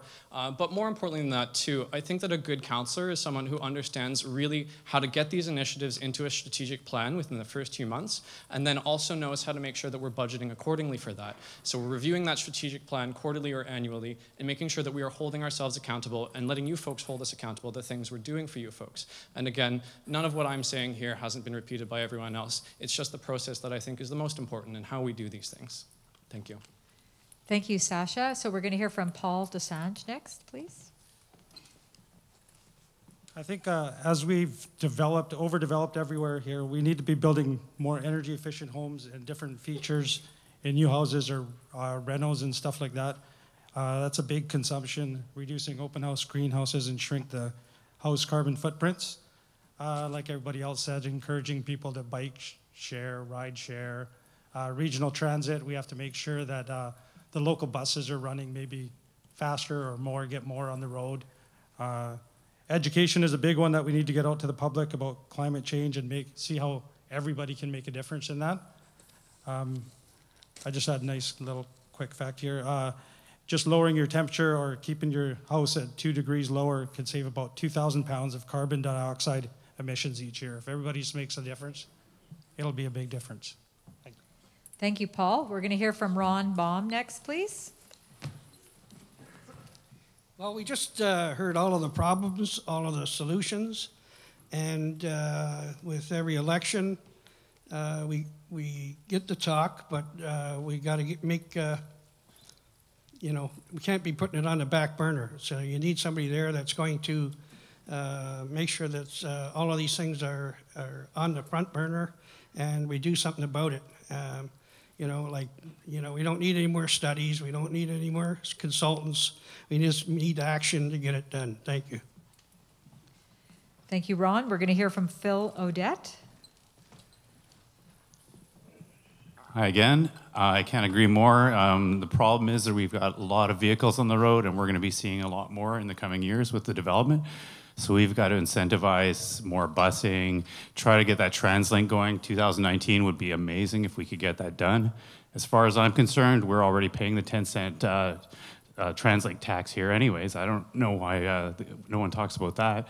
As well, hand in hand with that, I think we should talk safety. Downtown, I think I'd like to push for 30 kilometers an hour throughout downtown. I see people just whipping through town and baby carriages, old people at intersections, and to me that goes hand in hand with the safety and just general health of our community. Thank you. Thank you. I'm going to hear from, ask for Edward Archibald. What everyone else said, plus 2 other points. Encouraging office development within our boundaries, not just warehouses. Without office space here, we can't take people off the road. We can't encourage businesses to come here because we have no office space. We've had 1 office building built in a decade, and we have 1 more coming. And everything is for nothing if wood fiber LNG goes forward. So we need to work with Squamish Nation and our own taxation strategy to make sure that it is not a viable project. If it goes forward, it's the equivalent of 170,000 cars on the road just with the fracking wells alone, and 1/4 of our populations is water use, which is just unacceptable. Thank you. Thank you. We're going to hear from Eric Anderson, please. As a community, we need to establish priorities in greenhouse gas emission reductions. Our data shows that cars are the biggest problem, and that long-distance commuting to work is the fastest growing part of that problem. We all share responsibility to take cars off the highway. Local government's role includes providing well-paid jobs for Squamish and an end to converting our scarce, high-value employment lands to housing, expensive housing for commuters. Not that I'm opposed to housing for commuters or expensive housing. In moving to a circular economy, we should be taking into account also carbon sequestration opportunities, and most importantly, an active, sustainable management of our forests in partnership with First Nations. We can also sequester carbon in wooden buildings. For example, not building a wooden parking garage instead of out of concrete, like they are doing in Oregon, Sweden, Austria, and Germany. Instead of landfilling wood waste, we use them as bioenergy and other uses as well. In order to create this circular economy, we need to have new kinds of collaborations, and we need to break down some old silos that we're working in. Thank you. Perfect. So we've heard from all of the candidates in terms of question 2. And as you reflect on what you heard, if you've filled out a card and you have a question, we do have our runners who are collecting those cards. You just have to hold them up and they'll pick them up. If you haven't got a card and you want to ask a question based on what you've had, just put up your hand and they'll come and bring you a pen. And by the way, we have limited number of pens, so please return them. They seem to kind of go down. So we do have runners on both sides and you can see them. So please use those. So now we're moving on to question 3. And again, we're going to reverse the order because we want to keep it interesting. So I'm pleased to welcome Sue Chappelle. Thank you. So the 3 greatest problems with the development is we basically have taken all our land for economic development and made housing our economy. 3/4 of our business licenses right now, our economy is completely reliant on residential house building. We have to diversify our economy. We have to take in enough community amenities so that we can pay for the future of density in our town. We're not saving for arts infrastructure. We're not saving for adaptation. We're not saving for roads. We're not saving for public transit. We have to increase our public transit system to be able to get people around. We're moving people into town without having the amenities that it will take to sustain people in the future. We're creating a massive congestion problem. And without the resources and the funds from economic development and from having a diversified economy, if we see even a blip in an interest rate, that housing economy is going to drop. And we've seen what this community looks like when it's reliant on one industry. We have to diversify into tourism, into forestry, and into all other rec tech sectors so that we can actually have a diversified employment base. Thank you, Susan. Thank you. We're going to hear from Jeff Cook, mayoral candidates. This community operates exactly the same way as an ecosystem. When there's an imbalance, you get a lot of negative side effects. And that imbalance right now is the imbalance between residential development and jobs growth. For instance, if we have 4,000 new homes created in our community, that will mean thousands of people who have to get in their fossil fuel cars or buses and get their way to Vancouver or Whistler. The key to solving that, and that's a fundamental core issue, is making sure we have more employment opportunities within our community. In addition, the surge in residents in the downtown corridor or downtown area is going to mean, well, it's going to be a concern because those people are going to walk their dogs. They're going to want to go experience the nature which they moved to Squamish for, and that closest green space is the estuary. So now's the time to start asking some of those big box developers in downtown to start funding sustainable trail networks and continue the great restoration and trail building work that's been done, but also identify no-go zones for humans in there to protect that asset. Thank you. Thank you. We're going to hear from Karen Elliott, please. Thank you. So this is probably the question I get most often is, what do we do about the growth in our community? So first off, we learned from the 3 big EA projects that came through the district during this term. And so with Garibaldi at Squamish, that is our biggest development pressure. It's going to take a lot of resources, and we need to communicate and communicate and communicate with this community so you know what you're saying yes to or saying no to. We have mapped our sensitive areas in the district. Now we need to set targets. There's no point mapping our sensitive areas if we just watch it disappear every year. And finally, I have been a consistent and strong advocate for growth management. I will continue to do that. The development pressure is not going to stop. And we need to make sure that we're creating land for homes, for jobs, and keeping it within our growth management boundary and our population thresholds. Thank you. Wow, Karen, you actually had some time still left on the clock. Over to Paul. Thank you. The three areas regarding development that I would look at is first and foremost is I'd review our community amenity agreements. I believe that we're not doing as good of a job in negotiating good deals with developers when they're coming into our community for things like fire halls, Brennan Park, etc. So I'd look at that. We have aging infrastructure. So we also need to look and update our DCC bylaw. With all this growth, we need to ensure we have running water and our toilets are flushing. And finally, with the rise of sea levels due to climate change, we need to encourage more development out of the floodplain. Thank you. Thank you to the organizers, Catherine and Squamish Nation, OCM. Look forward to your questions. Thank you, Paul. Tess Lindsay, please.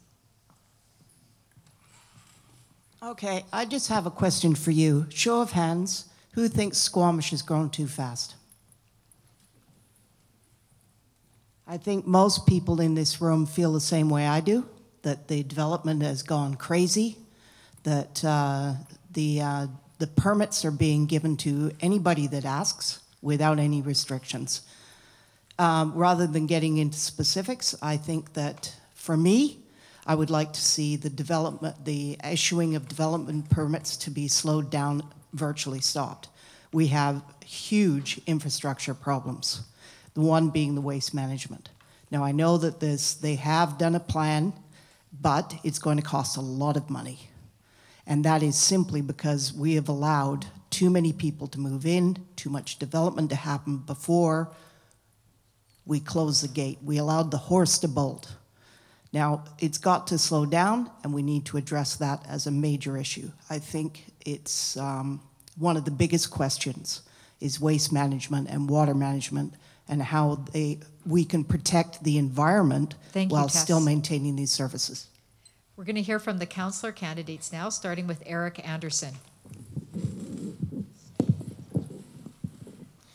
Development challenge number 1, the imbalance between residential development and economic development. Challenge number 2, bad land use planning where we lose options for the future for managing both natural habitat and economic development opportunities. An example is the waterfront. If we don't prioritize uses that need the waterfront, then we create costs and dilemmas elsewhere for both habitat and other land uses. Challenge number 3, the social impacts of unbalanced growth. How to address these challenges? Well, I'm a believer in the three-legged stool, where the environmental, the social, and the economic work together, and they depend on each other. Where environmental protection requires economic support, and it depends on social support as well. Here we are with 4 or 5 environmental groups in this town. None of them get enough people to run for the board. We have trouble with quorums. Why? Because we don't have time. Why? Because we're commuting long distance to work. Social support, that aspect of it, is an important aspect to consider in our development challenge. Thank you. Thank you, Eric. We're going to hear from Edward Archibald.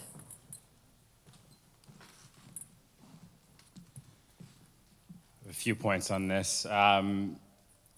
One of our biggest challenges in the development side is having proper environmental oversight. We have a fraction of what the community to the north of us has from a staff perspective.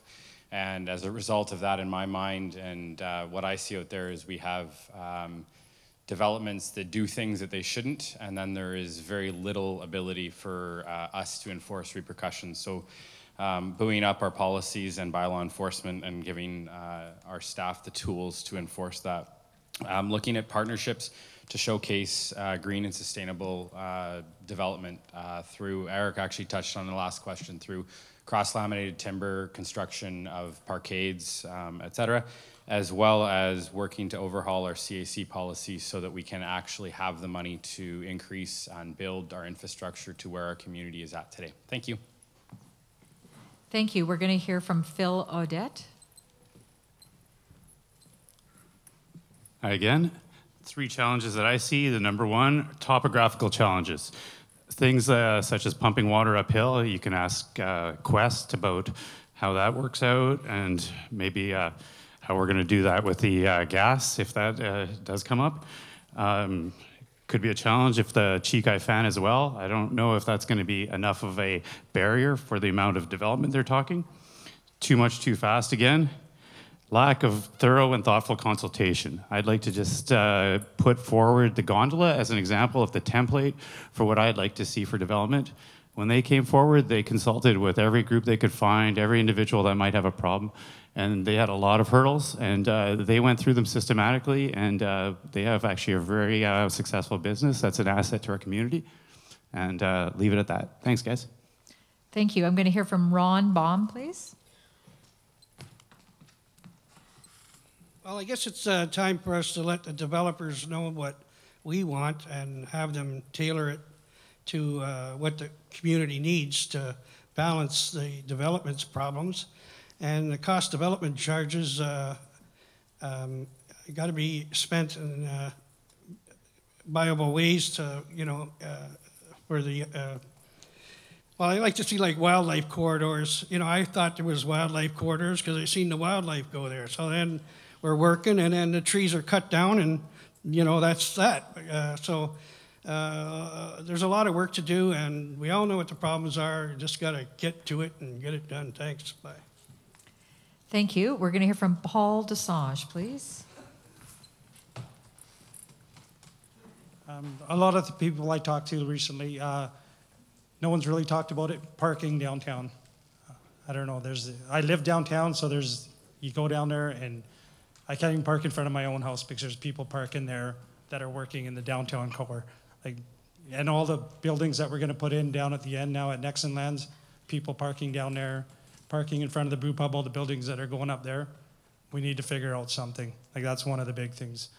Making sure any of the future developments make sure that we have affordable options in each development. I think some of the communities that have 15%, that's what it should be in any big development that we've given out. Make sure the developments fit into the neighborhood plans that they're being built in, and getting most of the developments to have some sort of green space in them. A lot of them, if you're building on Cleveland Avenue, they don't have a lot of green space in there. We still need that. Thank you. Thank you. We're going to hear from Sasha Fabry, please. Hey folks, I think this question is about 3 things. It's about what we're building, where we're building it, and the process we're going about to make that happen. So what we need to do is make sure that we're building energy efficient homes away from environmentally sensitive areas in a process that meaningfully engages as many stakeholders as possible, most of you represented here in this room, and is bringing back to the community. And I know it's not always the most exciting thing to talk about process in a time when there's a lot of big projects on the horizon, but I believe that process is really what affects people's quality of life every day. It affects our environment, our habitats, and our wildlife. And a big part of my campaign is on sustainability. That's not just one of my values, it's an accountability measure for you folks. And if elected as a councillor, I promise to always keep that in mind. Thank you so much. Thank you. We're going to hear from John French. Thank you. Thanks, Catherine. So let me start by telling you that Garibaldi Springs Golf Course never should have been built. It's time for us to stop filling in creeks and wetlands. It's time for us to get our planners and developers out of the office and stop relying on maps and get onto the ground and see the areas that they're about to develop and figure out what they can do to preserve habitat for creatures as small as tadpoles and as large as bears and cougars. And developers need to be treated less like the enemy and more like our partners so that they're invested in this community and they value it as much as we do. Thanks. Thank you. We're going to hear from Stephen Fryer. First time, I'm ahead of time this time. again, more to what we already hear up here, is the management of the growth, more robust public input, concise rezoning and permitting process that doesn't exhaust opposition to the point of not being able to continually oppose a project. Mindful of greenfield development. Environmentally sensitive areas have been mapped, as Karen's noted, and we need a comprehensive plan with measurable goals on further development, with a clear plan for growing our community. These projects need to be mutually beneficial without the loss of environmental assets or infrastructure that make our town so desirable. This is why people are coming here. The second is infrastructure, water, wastewater, solid waste. These items need to be improved as we grow. If we cannot flush our toilets and we cannot turn our taps on as we continue to grow, we're going to be in serious problem. And finally, waste reduction and diversion. Our landfill is only so big. From the time I've grown up here, it's exponentially changed, and that something needs to be done. So if I'm elected, I'll definitely be working towards that. Thank you. We're going to hear from Alana Gillis.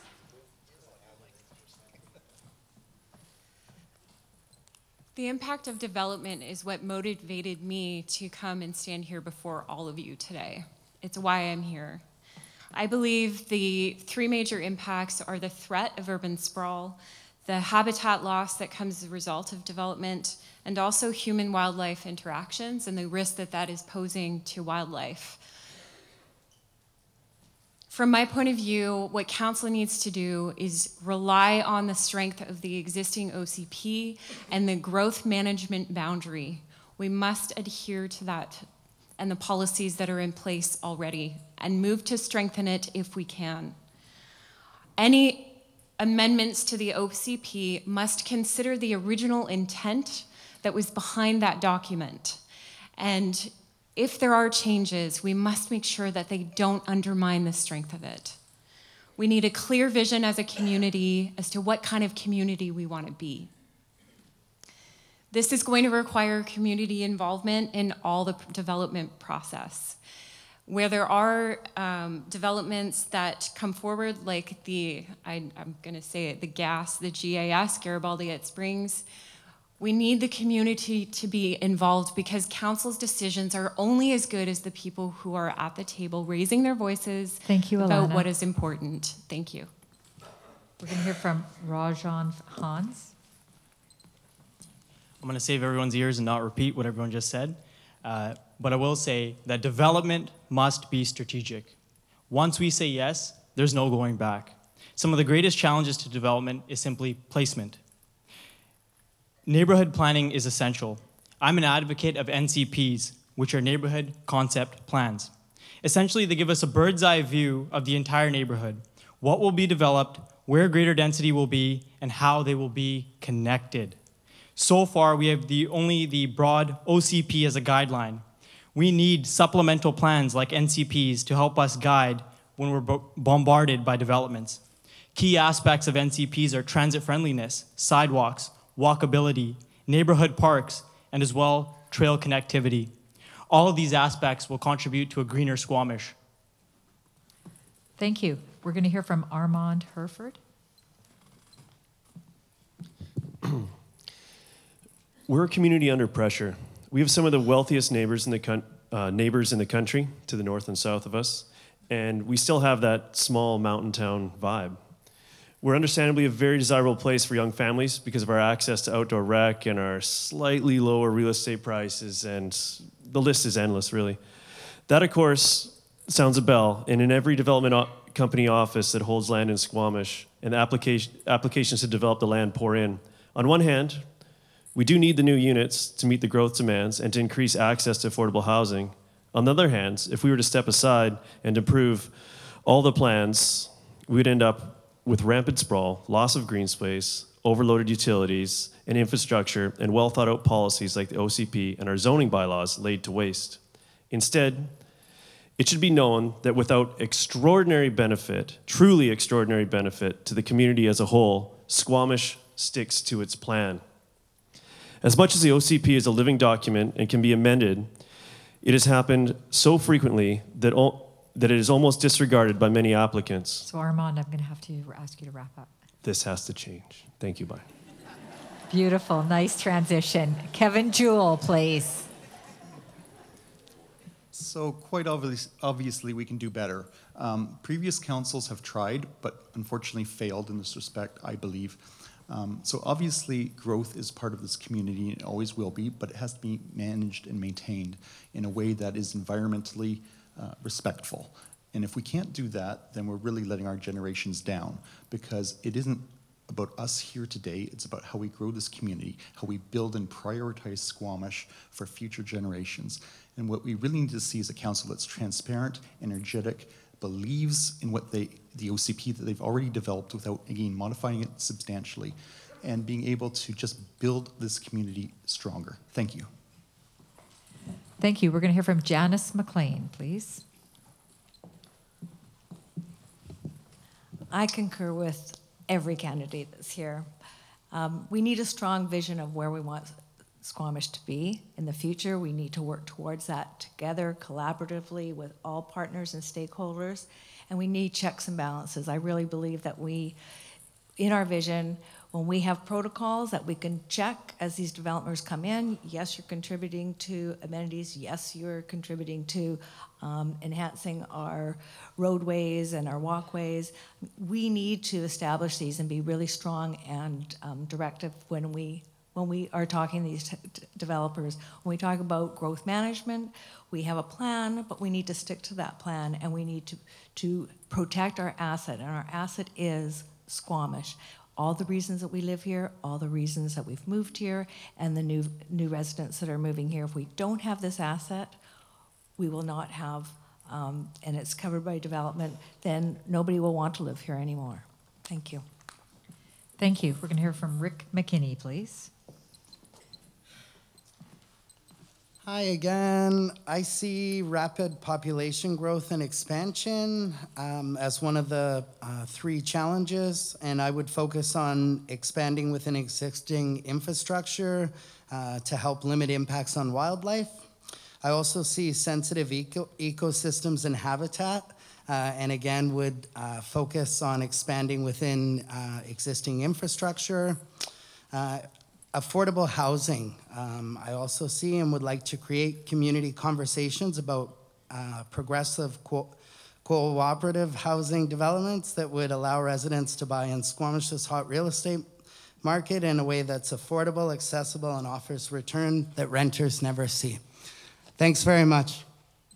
Thank you. Jackie. We need an actionable economic development plan and an actionable transit plan, a transit plan not just for region, but for our town. And that is one that is planned around and viewed through the lens of our environment, so that people can walk and bike and use electric vehicles like electric bikes to get to work. So once again, we're protecting our environment. We also need to hold ourselves accountable to our OCP. As everyone else has said, we really need to hold ourselves accountable to that and not stray from it unless we absolutely have to. And finally, we have very few sources of income. How do we pay for all for this infrastructure that we need, especially where things are starting to break? We can tap on government programs at the federal and provincial level. We can look to the gas tax. We can look to public-private partnerships, and I really hope we do that. Thank you very much. Thank you. We're going to hear from Lee O'Callaghan.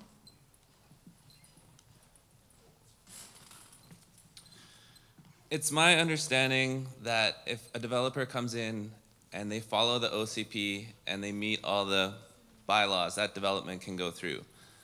What comes in front of council is when a developer comes in and they ask questions, to make my project economically viable, can I take away this green space? Answer, no. To make my project economically viable, can I fill in this creek? No. Can we remove the population threshold so I can build my project? No. Those are the answers you'll get if I am your counselor. Thank you. Perfect. Thank you. We're going to hear from Terrell, and I'm just going to run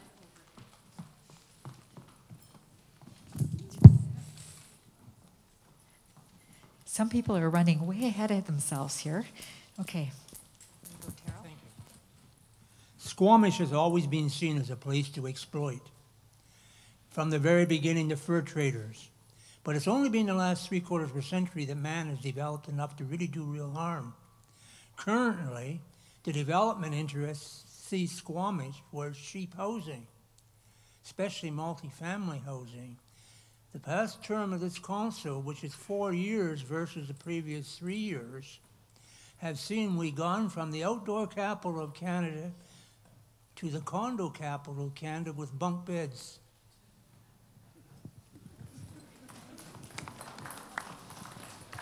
Thanks, Terrell. Okay, I'm just going to take this up here, Bianca. Before you start, just give me a minute.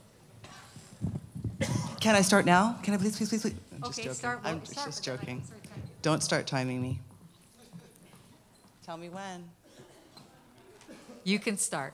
Okay, just to be a little bit different, one of the greatest challenges I find about development is I've lost all my friends. They've all moved away and cashed out. And I've also lost a lot of volunteers. I'm involved in nonprofit organizations, so that sucks. So we really need to do something about that. But what's really frustrating is I'd like us, after this council election, that we stop comparing ourselves to Vancouver. We are not Vancouver. We are Squamish. We need to keep our character intact. I worked at the executive director of the downtown BIA for 3 years, and one of the big issues we had was parking, and we did a survey on that. And 69% of respondents said that was our biggest issue, and we took that to the council, and we're not allowed to throw stones at council today, but let's just say today we're losing more parking than we are gaining parking. Of course, we have to mix that in with our EV charging stations and all that, and I'm not being facetious, but we definitely need more space to recreate in this community, and we're not doing that effectively. And that's all I have. That's a wrap. Thank you. Thank you so much for your time. I really appreciate it. We're going to hear from Chris Pettengill next. So we know that infill development will help with transit, parking, and affordability, but we're consumers and we want big homes and lots of space and garages full of stuff. It's going to be a really hard challenge to overcome, but I think by paying attention to viewscapes, the quality of our public spaces, and policy and regulatory support for a sharing economy, we can help make that transition. The world wants to be here, and because of that, everyone wants to develop here. So I think we need to be looking at a housing authority that can help keep it affordable to live and work here. And finally, we need to pay attention to reconciliation. We have made a big economy exploiting our surroundings, but across BC, First Nations have not had those same opportunities to benefit in the same way we have. So in the few places where development does go ahead, I think we really need to look at who is benefiting and are we thinking about reconciliation as we move those projects forward. Thank you, Chris. We're going to hear from Doug Race, please. Thank you. I looked at that question, and I think you can read it a couple of different ways. And so I interpreted it to mean, what are challenges to good development? In our OCP that we adopted this term, there's a growth management boundary, and you've heard about that. And that directs new development to existing developed areas, infill, and so forth, and avoids going and developing into greenfields. That will be challenged, and there will be pressure to make exceptions to that. And you do sometimes make exceptions in an OCP. It does change, but for me, that's a very high threshold. The second challenge, I think, is the existing neighborhoods that we have, because we want to densify them. We want to take the large lots with the one little house on them and turn them into a lot of different people, or a lot of different units and density. But that's a difficult thing for a neighborhood sometimes, and those are difficult decisions. The third challenge is that we are a long, narrow community. We're not nice and tidy and square like the city of North Vancouver is. That creates challenges for transit, for infrastructure, and any number of things. And the only way you can really help with that, Doug, you're going is to have to create wrap it up. Neighborhood hubs. Thank you. We're going to hear from Janice Stoner. All right, so our town has seen an unprecedented rate of growth, and that comes with a number of challenges. And as I see them, the largest challenges are this. First and foremost, ensuring that our community connectedness is not being eroded by that rapid rate of growth. To address this, we need to continue to engage with our community on our needs, our shared needs, our priorities, and our opportunities, because effective governance needs to be a two-way conversation.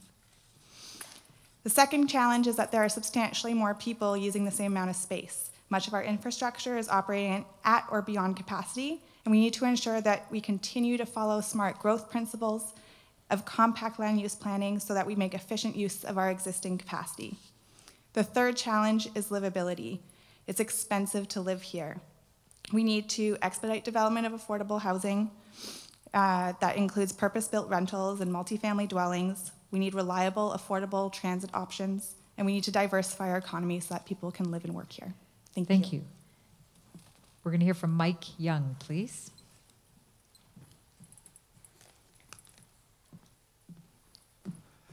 We need to build on brownfields and benchlands first and protect our habitat and riparian areas.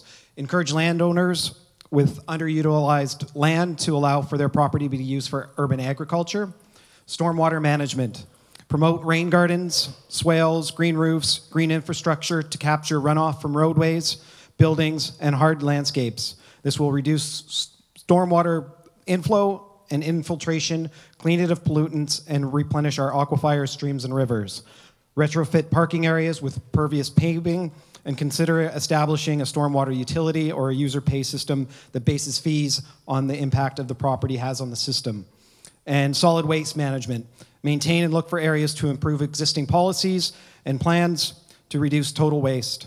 Increase recycling rates and eliminate organics from the landfill. Investigate waste to energy possibilities such as biofuel and develop a system to capture landfill gas. Thank you. Thank you.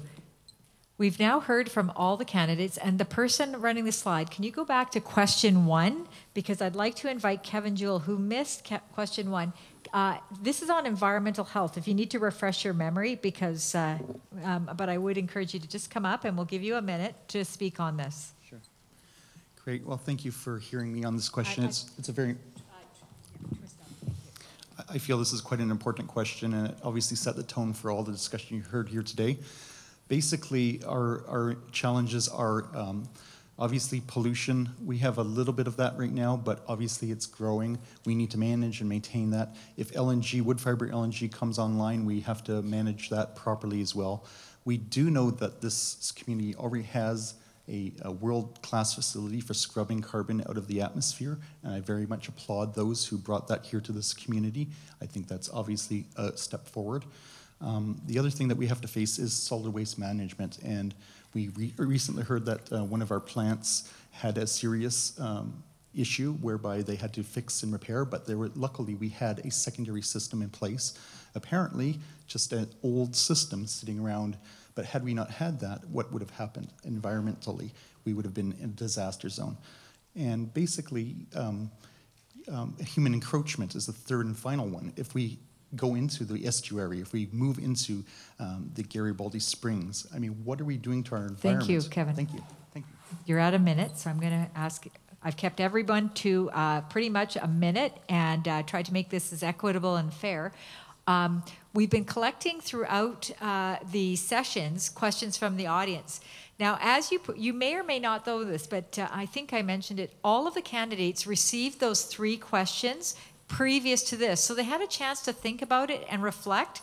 Now what we want to do is we want to see how they respond on their toes from questions from you. And so if you do want to also add more questions, you can go to the back, or one of the runners will pick a question up. But I'm first going to start with the mayoral candidates, and I'm going to run through different questions.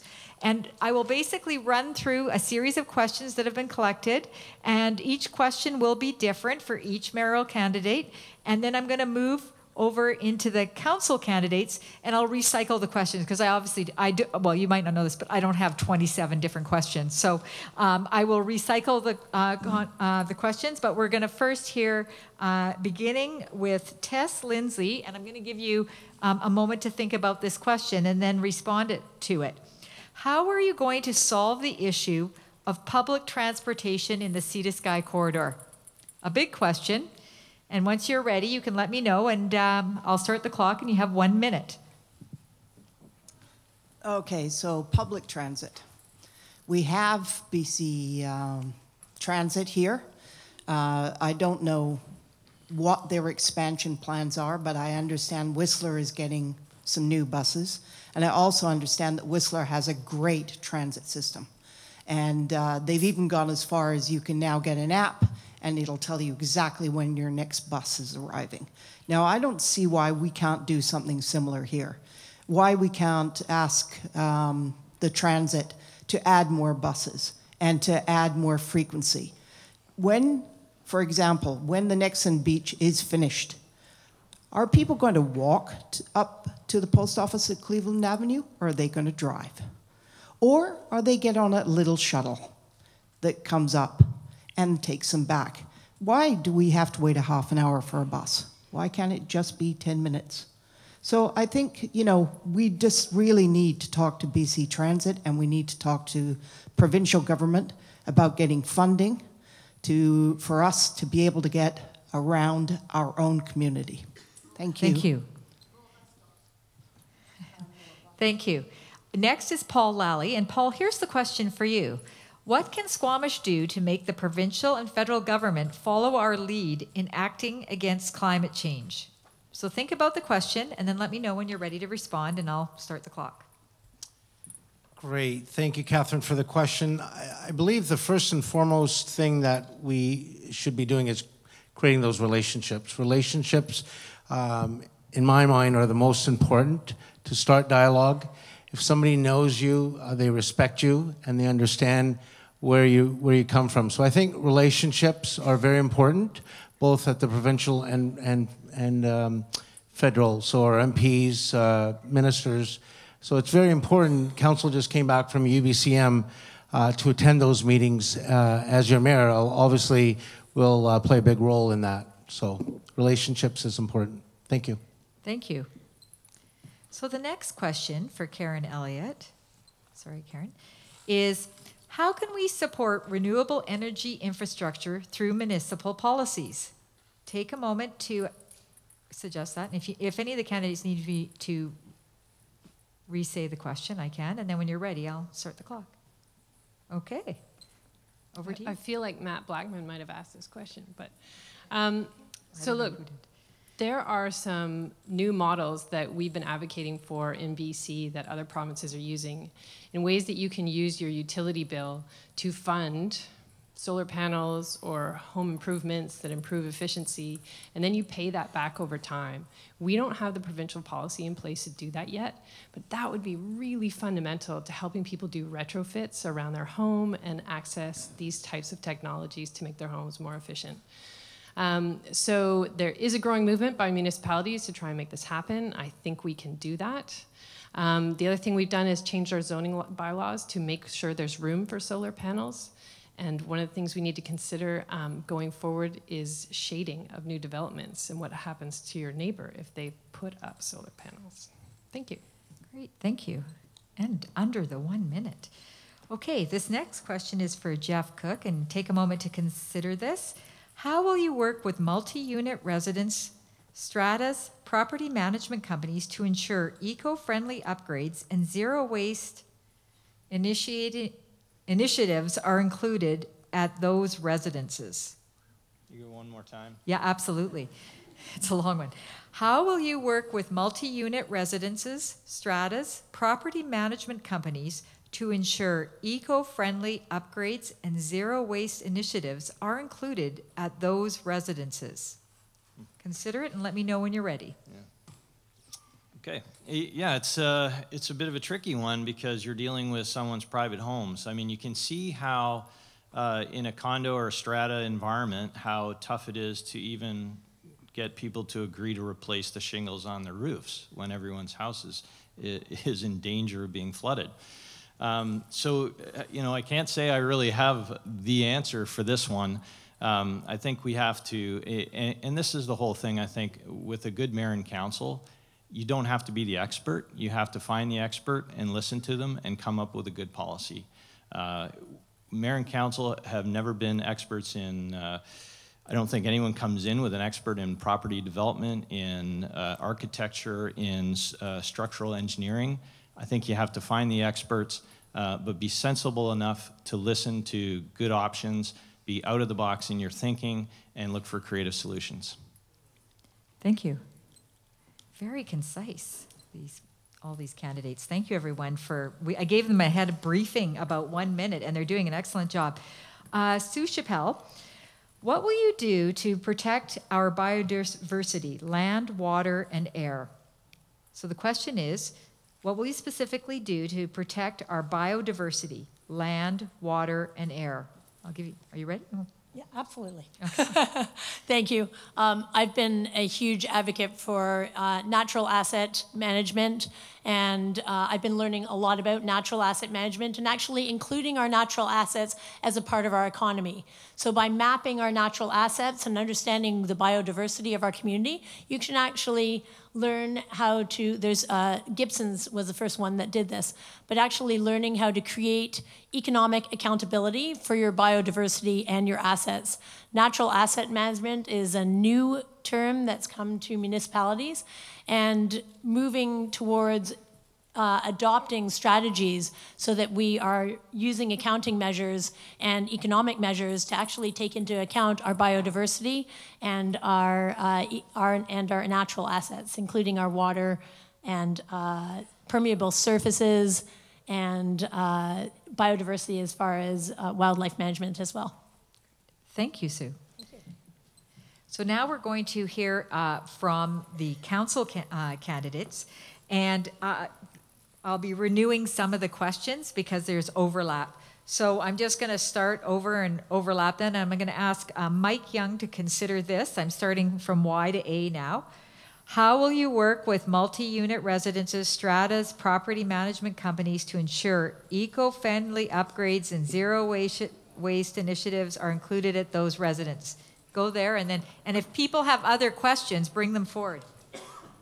Okay, what's going on here? Okay. And let me know when you're ready, and I'll start timing. Okay. Okay. I happen to have a property management company here in town, and we work with multifamily residences and strata councils and strata owners to do upgrades to their property. I think it would be a very difficult challenge to insist that strata owners incorporate eco-friendly products. In most cases, they're only looking at the cost of the improvement. If the eco-friendly products and retrofits are affordable, then they will move forward. But as I believe Jeff mentioned, most people are hesitant to approve projects in the first place, even when their roofs are leaking. Thank you. Oh, before you go, Mike, I have a quick question for you. Yes. No, it's okay. You can stay there because you mentioned that you work for a strata management company, and so I'm wondering. I'm just curious from a conflict of interest position. Mm-hmm. Is there a conflict there in regards to, because you're saying you did that? So I'm just wondering, from your perspective, do you see that as a conflict or not really? Sitting on council and having a strata management company? I don't know. I'm just asking for your perspective. I don't believe that it is a conflict of interest. I'm not receiving any financial benefit. Okay. I just wanted to check because you mentioned it. So checking in. Thank you. Thank you. Okay. So now we're going to hear from Jenna Stoner, and I'm just picking randomly here. This one says, what environmental policies should be mandatory in 2040? What environmental policies should be mandatory in 2040? And I'm suspecting this person is referring to the District of Squamish. So I'm just going to ask you to kind of frame it that way, even though they didn't say that. It just says environmental policies in the future. So do you need me to read that again, or? What environmental policies should be mandatory in 2040? It's very broad. Environmental policy. It is a very broad question, but it's a good one. If I were to pick a few top priorities, I would say first and foremost that there is a implemented zero waste bylaw. I feel like by 2040 we should not be throwing things in the landfill by then, hopefully. Second, I would say that there should be a mandatory bylaw on use of renewable energy and in new developments. And last but not least, let me think about this. How much You've got time. You've I got time. You've got 30 seconds. In 2040, I think about living in a community where there's no waste, there's limited impact from us on our habitat, and so let's protect our sensitive environments, and that we have, here we go, that we have implemented the, I'm just going to leave it there. Thank you. Okay, thank you. Next, we are going to hear from Doug Race. And Doug, how can we support renewable energy infrastructure through municipal policies?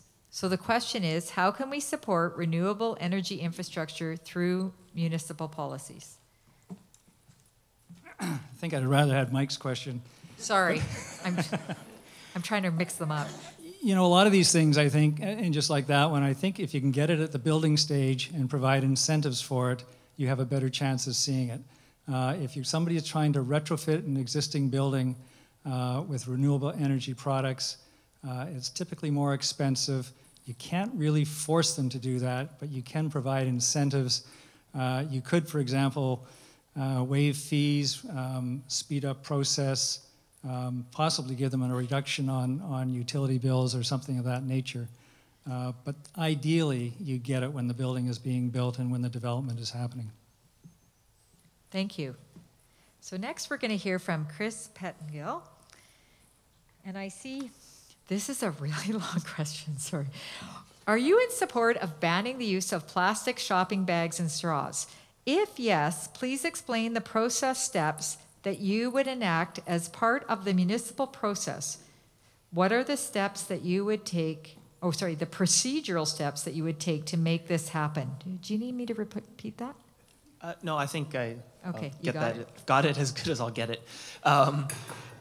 From my understanding, it would be pretty difficult just with their powers for the district to outright ban straws and plastic bags. I think where there might be an opportunity for the district, though, is by watching the waste that's coming in and charging by what they see in the waste. So I think that would, in the short term, would be the approach the district would have to take. And then I think in parallel with that, you can do the advocacy at the provincial level to ask for more powers to try and impose regulation at the source rather than dealing with it when it comes into the landfill. Thank you. Bianca Peters, are you supporting the installation of smart water meters in single-family dwellings? Oh, she's excited about it. Okay. Do you see the pin that I'm wearing right now? I love BC Water. And you know why I love BC Water? Because I'm in conflict of interest right now, but not really. My husband works as the chief of wastewater and collections. And last week he went to the EOCP conference. Which is, it discusses waste and water because water goes in for you to drink and the waste goes out. Like my daughter knows that when she poops in the potty, she's 3, it's going to daddy's work. So I love BC Water, and I wore this tonight because my daughter and my husband are not here, and my son is at university. Sorry, I'm taking up my time.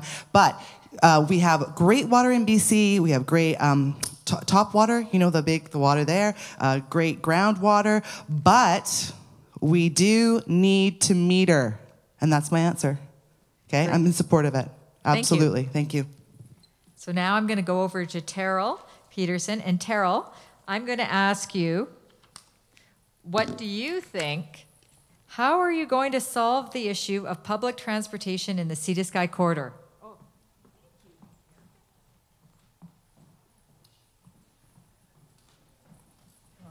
Thank you. I've had discussions with the MP, and they seem to think they have everything in hand. They're getting together with the various forms of government, and you probably will see some sort of transportation between North Vancouver and Whistler in the near future. It's the federal election next year. They're going to promise something, you know. Thank you, Terrell.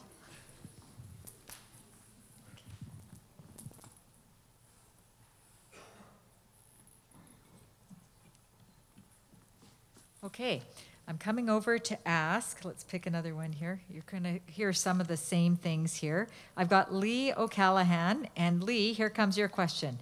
How can we support renewable energy infrastructure through municipal policies? The question is, how can we support renewable energy infrastructure through municipal policies?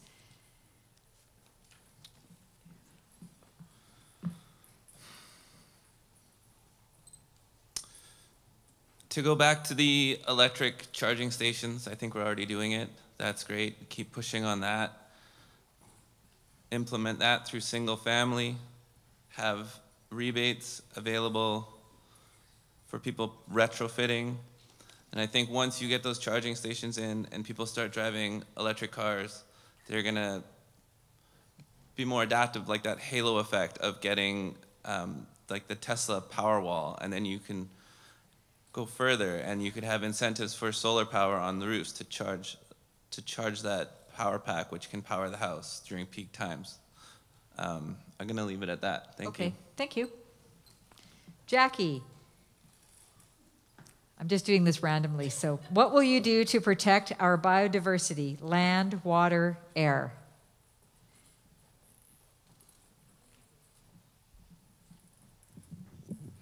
Well, of course, we protect it through policy and through bylaw enforcement.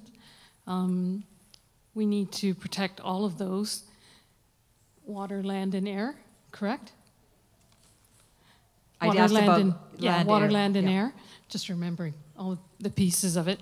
And we do that through our policies, and once again, through adhering to each one of those policies and holding everyone accountable through bylaw enforcement. And of course, you need money to do that. So where do we find our sources of revenue?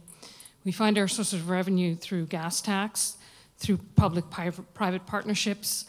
We incentivize builders to build according to our OCP and hold ourselves accountable to that OCP as well. And we also need to look at waste reduction and building renewable resources and also eliminating fossil fuels. Thank you. Thank you. Okay, Rick McKinney. It's like, what of these questions? I only have a couple. How about, are you in support of banning the use of plastic shopping bags and straws? If yes, please explain the process and steps that you might go through. I think you've heard this question already. People will sort of get used to the questions. Over to you. Hi again. Yep, I think it's a great idea to look at banning plastic bags and straws. I would look to have paper bags as a replacement and maybe bamboo straws or something that's biodegradable for folks that need them and couldn't drink a drink without a straw. Thanks so much again for listening today, and I hope you all have a great night. Thank you, Rick. And I'm going to ask Janice McLean. Janice, what can Squamish do to make the provincial and federal government follow our lead in acting against climate change? Any ideas? I think collaboration. We need communication at early levels. You know, I like Terrell's point in that next year is a federal election, so some of these points we need to jump on the bandwagon now and get our piece of the pie. I think the next council and mayor really need to sit down and define a vision and objectives for the next 4 years. There's been a lot of passion about the environment, and we need to keep that as a priority in our decision making. And have I answered the question? If that's what you want to answer, that's fine. I think so. Okay, perfect. Thank you. Kevin Jewell, are you supporting the installation of smart water meters in single-family dwellings? It's a basic principle. We need to manage our water supply. So in managing our water supply, we need to be able to know how much we're using. If we don't know that, then we can't manage it. So yes, I do support that. But let me just take a few minutes while I still have it, less than a minute, I'm sure, just to talk about, I mean, we've heard about solar, we've heard about the, the electric charging stations. I haven't heard a lot about wind or even tidal energy that we could possibly use here. We do have both of those resources here in abundance, obviously. Now that would take some foresight from a council point of view, but again, I believe from a transparency point of view, council needs to start thinking out of the box and do a better job than they have in the past. And basically, I want to thank you all for listening to me here today, and please visit my website, countonkevin.ca. Thank you. Thank you. Just give me a minute, please. Just a sec. Okay, so now we're over to Armand. And Armand, how can we support renewable energy infrastructure through municipal policies?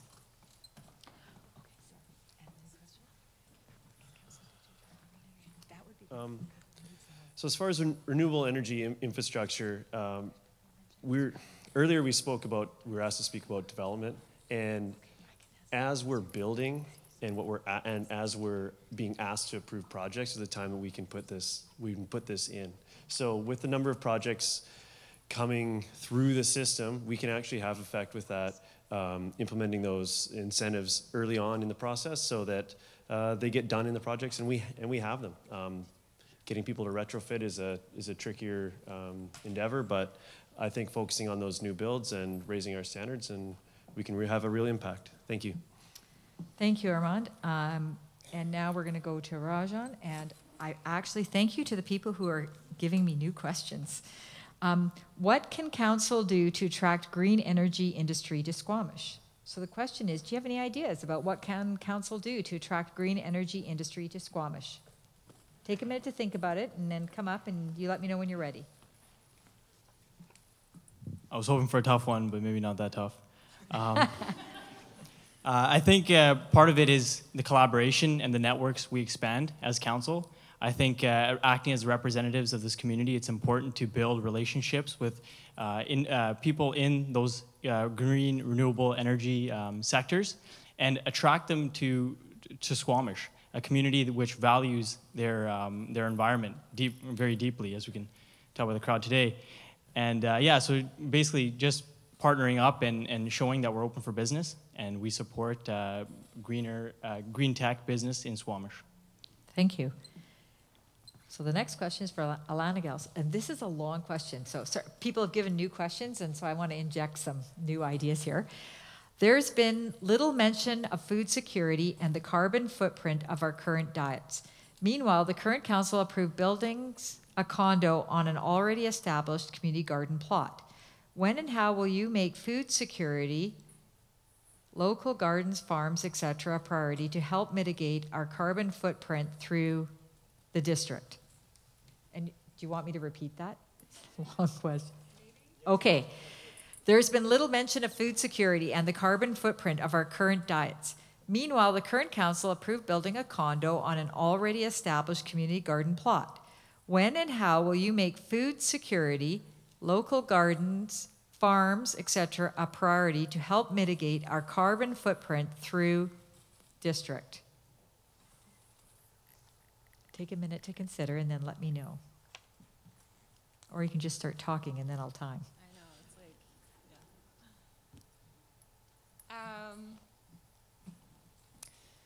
So I too was concerned when I saw that the community garden was basically, well, the one in downtown was going to have to be relocated.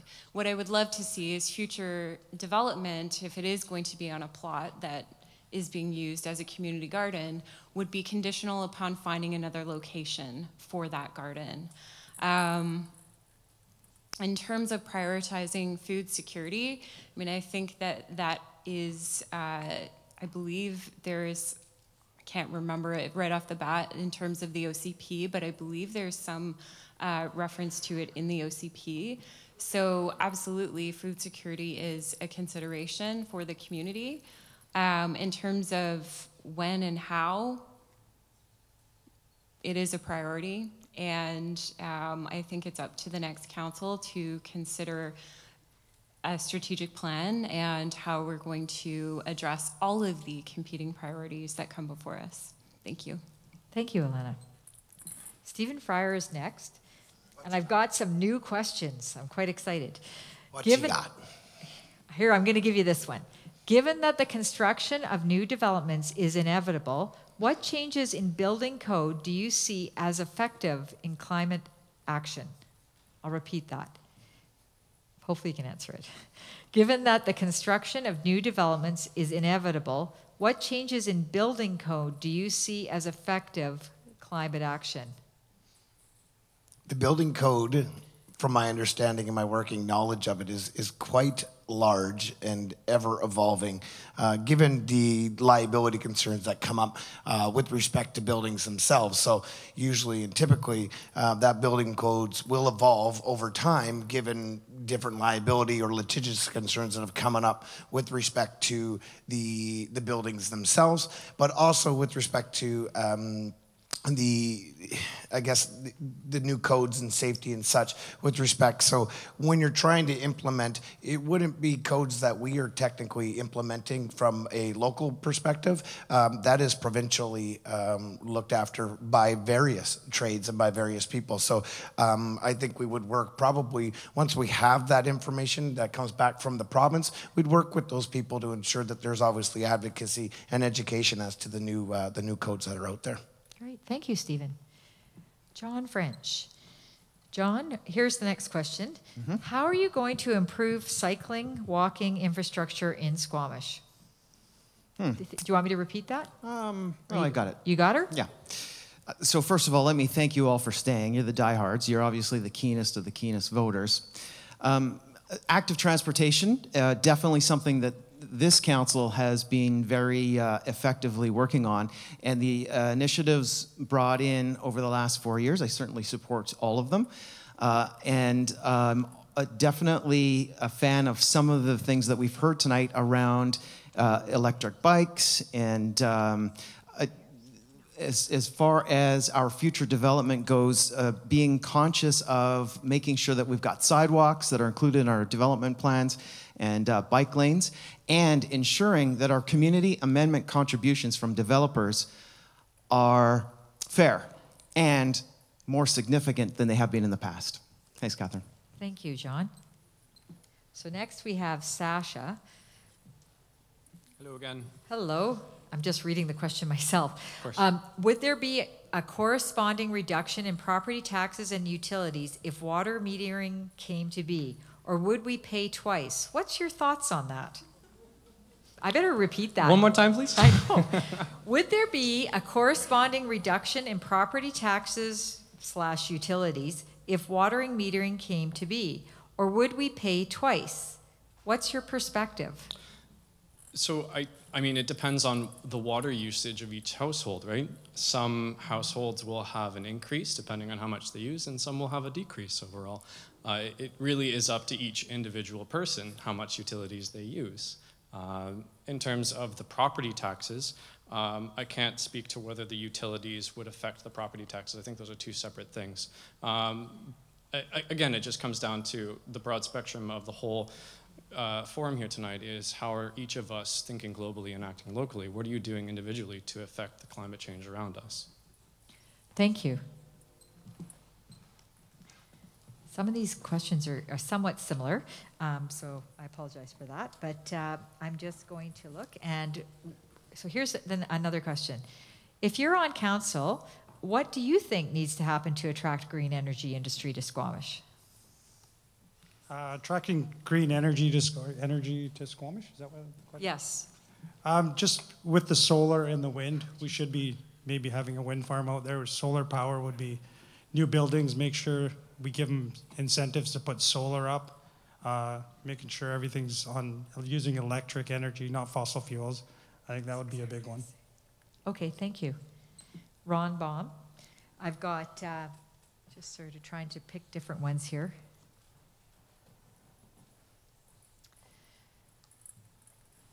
Okay, sorry, there's some that are quite similar. So, what do you see as some of the, oh, okay. Where to go? I'll give you this one. No? The Garibaldi Springs project has a huge impact on wildlife areas. Council just had a third reading vote on it. Do you think this was a good idea so close to an election, or would you have tried to delay it for the incoming council to look at? Ron, over to you, if you need me to repeat. Okay. Yes, of course, I think it would have been better to delay it. They always try to do these things just before an election. It's nice to see that they've downsized the size of the footprint they're going to be using, and left Cat Lake alone and the motorcycle trails. So yeah, trying to squeeze it through, not a good idea. Thanks. Okay, thank you. Okay, we're going to hear from Phil Odette. Phil, what will you do to protect our biodiversity, land, water, air? Everything in my power, I would say. I mean, those are our resources that aren't coming back, so we have to think about future generations. As far as policy goes, I mean, it's going to depend on what your other council members are willing to go through, but I would like to just, I like the water metering. I like incentivizing solar panels in a way that you can get I don't know, attached to your smart meter. That's through provincial, I'm not sure, BC Hydro, but I think the infrastructure is there, so that's something we could work towards.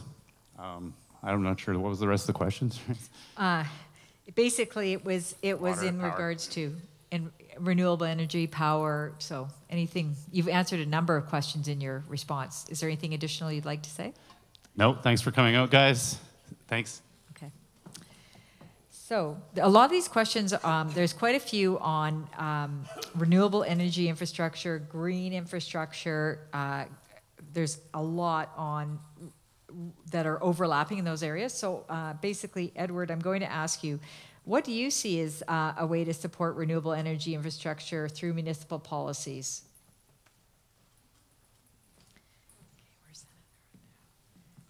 That was actually the question I wanted. So. No way, really? Not the one that Phil got. Lucky. I think there's a few ways in terms of the planning process and some policy and bylaws around building. I built over 300 units in Metro Vancouver with waste heat recovery systems built into the condos as part of it, and as an element of doing that, the projects were awarded additional bonus density for that. So I think within that realm, there's some policies that we can definitely look at from a zoning perspective to encourage various renewable energy within our new projects. The district also owns 16 acres in the business park still, and as Matt Blockman and I were having dinner on Saturday, because I've been picking his brain a little bit, that was something that I thought we should be looking at, as making those 16 acres as a green energy park to encourage other manufacturing and green energy jobs coming to Squamish, whether it be a CLT plant or other elements in that realm. Thank you. Actually, before you sit down, because you said something that intrigued me. You said you built. So I'm wondering, are you saying that you basically have built things? And if that's the case, is there a conflict of interest from your perspective in any areas in which you build things and here? No. Okay. I made a post on social media a couple weeks ago in respect to that. I have one project that I'm doing in Squamish right now that's through approvals. I have one other project or one other property that I own that's in application right now, and if that one was to come up, I'd recuse myself. If I'm elected, I won't be doing any further work within the district of Squamish. The core of my business is in Metro Vancouver. Great, thank you for clarifying. Okay, next question, Eric Anderson. This one was dropped on me as well. This is a long question, so hang there. The 2007 Squamish Area Wildlife Management Plan is a 10-year plan. It's 11 years old. Are the stakeholders currently meeting to renew it, and what changes do you see as necessary to protect the estuary? Do you want me to repeat that, Eric? Because it's I'm fine, thank you. Oh, I wasn't aware that there was a time, 10-year period for that plan, but at any rate, our renewal of the Squamish Estuary Management Plan is at least 10 years out of date. It is more than a wildlife management area. The Squamish Estuary Management Plan is an integrated plan. And one of the failures we've had is that we've forgotten this. And when we got busy, after the estuary plan was signed off in 1999, we got busy on the wildlife management area component of it. And then we forgot about the rest, and we just put it aside and we walked away.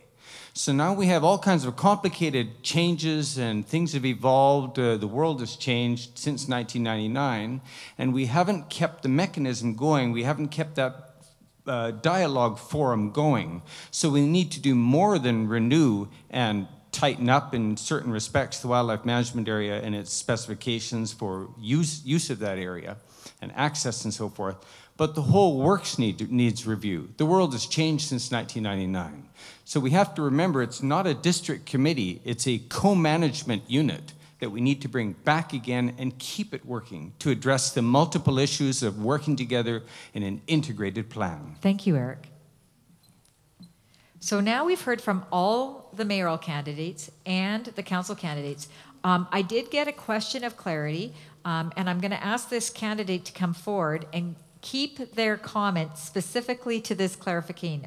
Jackie, somebody says here, they said they weren't sure when you said gas tax, did you mean Garibaldi at Squamish or gasoline tax? Can you come to the mic so that everybody can hear you? Because everybody doesn't have the same level of hearing. Sorry. I meant the gas tax from fossil fuels. Okay, thank you. I don't know that there is any gas or a tax They're just that's associated yeah. to They just thought to you that were inferring it. development. So. Yeah, Okay, just for thank you. clarification. Thank you. So we've now heard from all the mayoral candidates and the council candidates. We've had a couple of other small questions that come along, but rather than cycle through everyone and be fair, all of the candidates will get all of these questions, and I know that My Sea to Sky is going to be sharing some of the questions on their website as well. They're going to share them with the candidates who will be able to answer those questions as well. We are going to ask the candidates to stay so that you have some one-on-one time before the end of this session. As we start to close up this formal Q&A part, I want to thank you for participating in this democracy, but also remind you to vote and encourage your friends to vote. There's also a lot of volunteers who made this possible. And if you didn't get a chance to perhaps help by supporting with some donations, I'm not sure how they've done, but I know that these groups are paying for this out of their very limited budgets, everything here. So if you can support with a small donation, that would be greatly appreciated. And really, let's aim to have a higher vote out. In fact, the highest vote out turnout ever in Squamish. If you tell your friends and families to get out and vote, we could beat the 2014 election turnout, which was 47.14%. That's only 47.14%. So let's get out and get the vote out. And please join me in thanking these candidates and staying, and please stay and interact with them.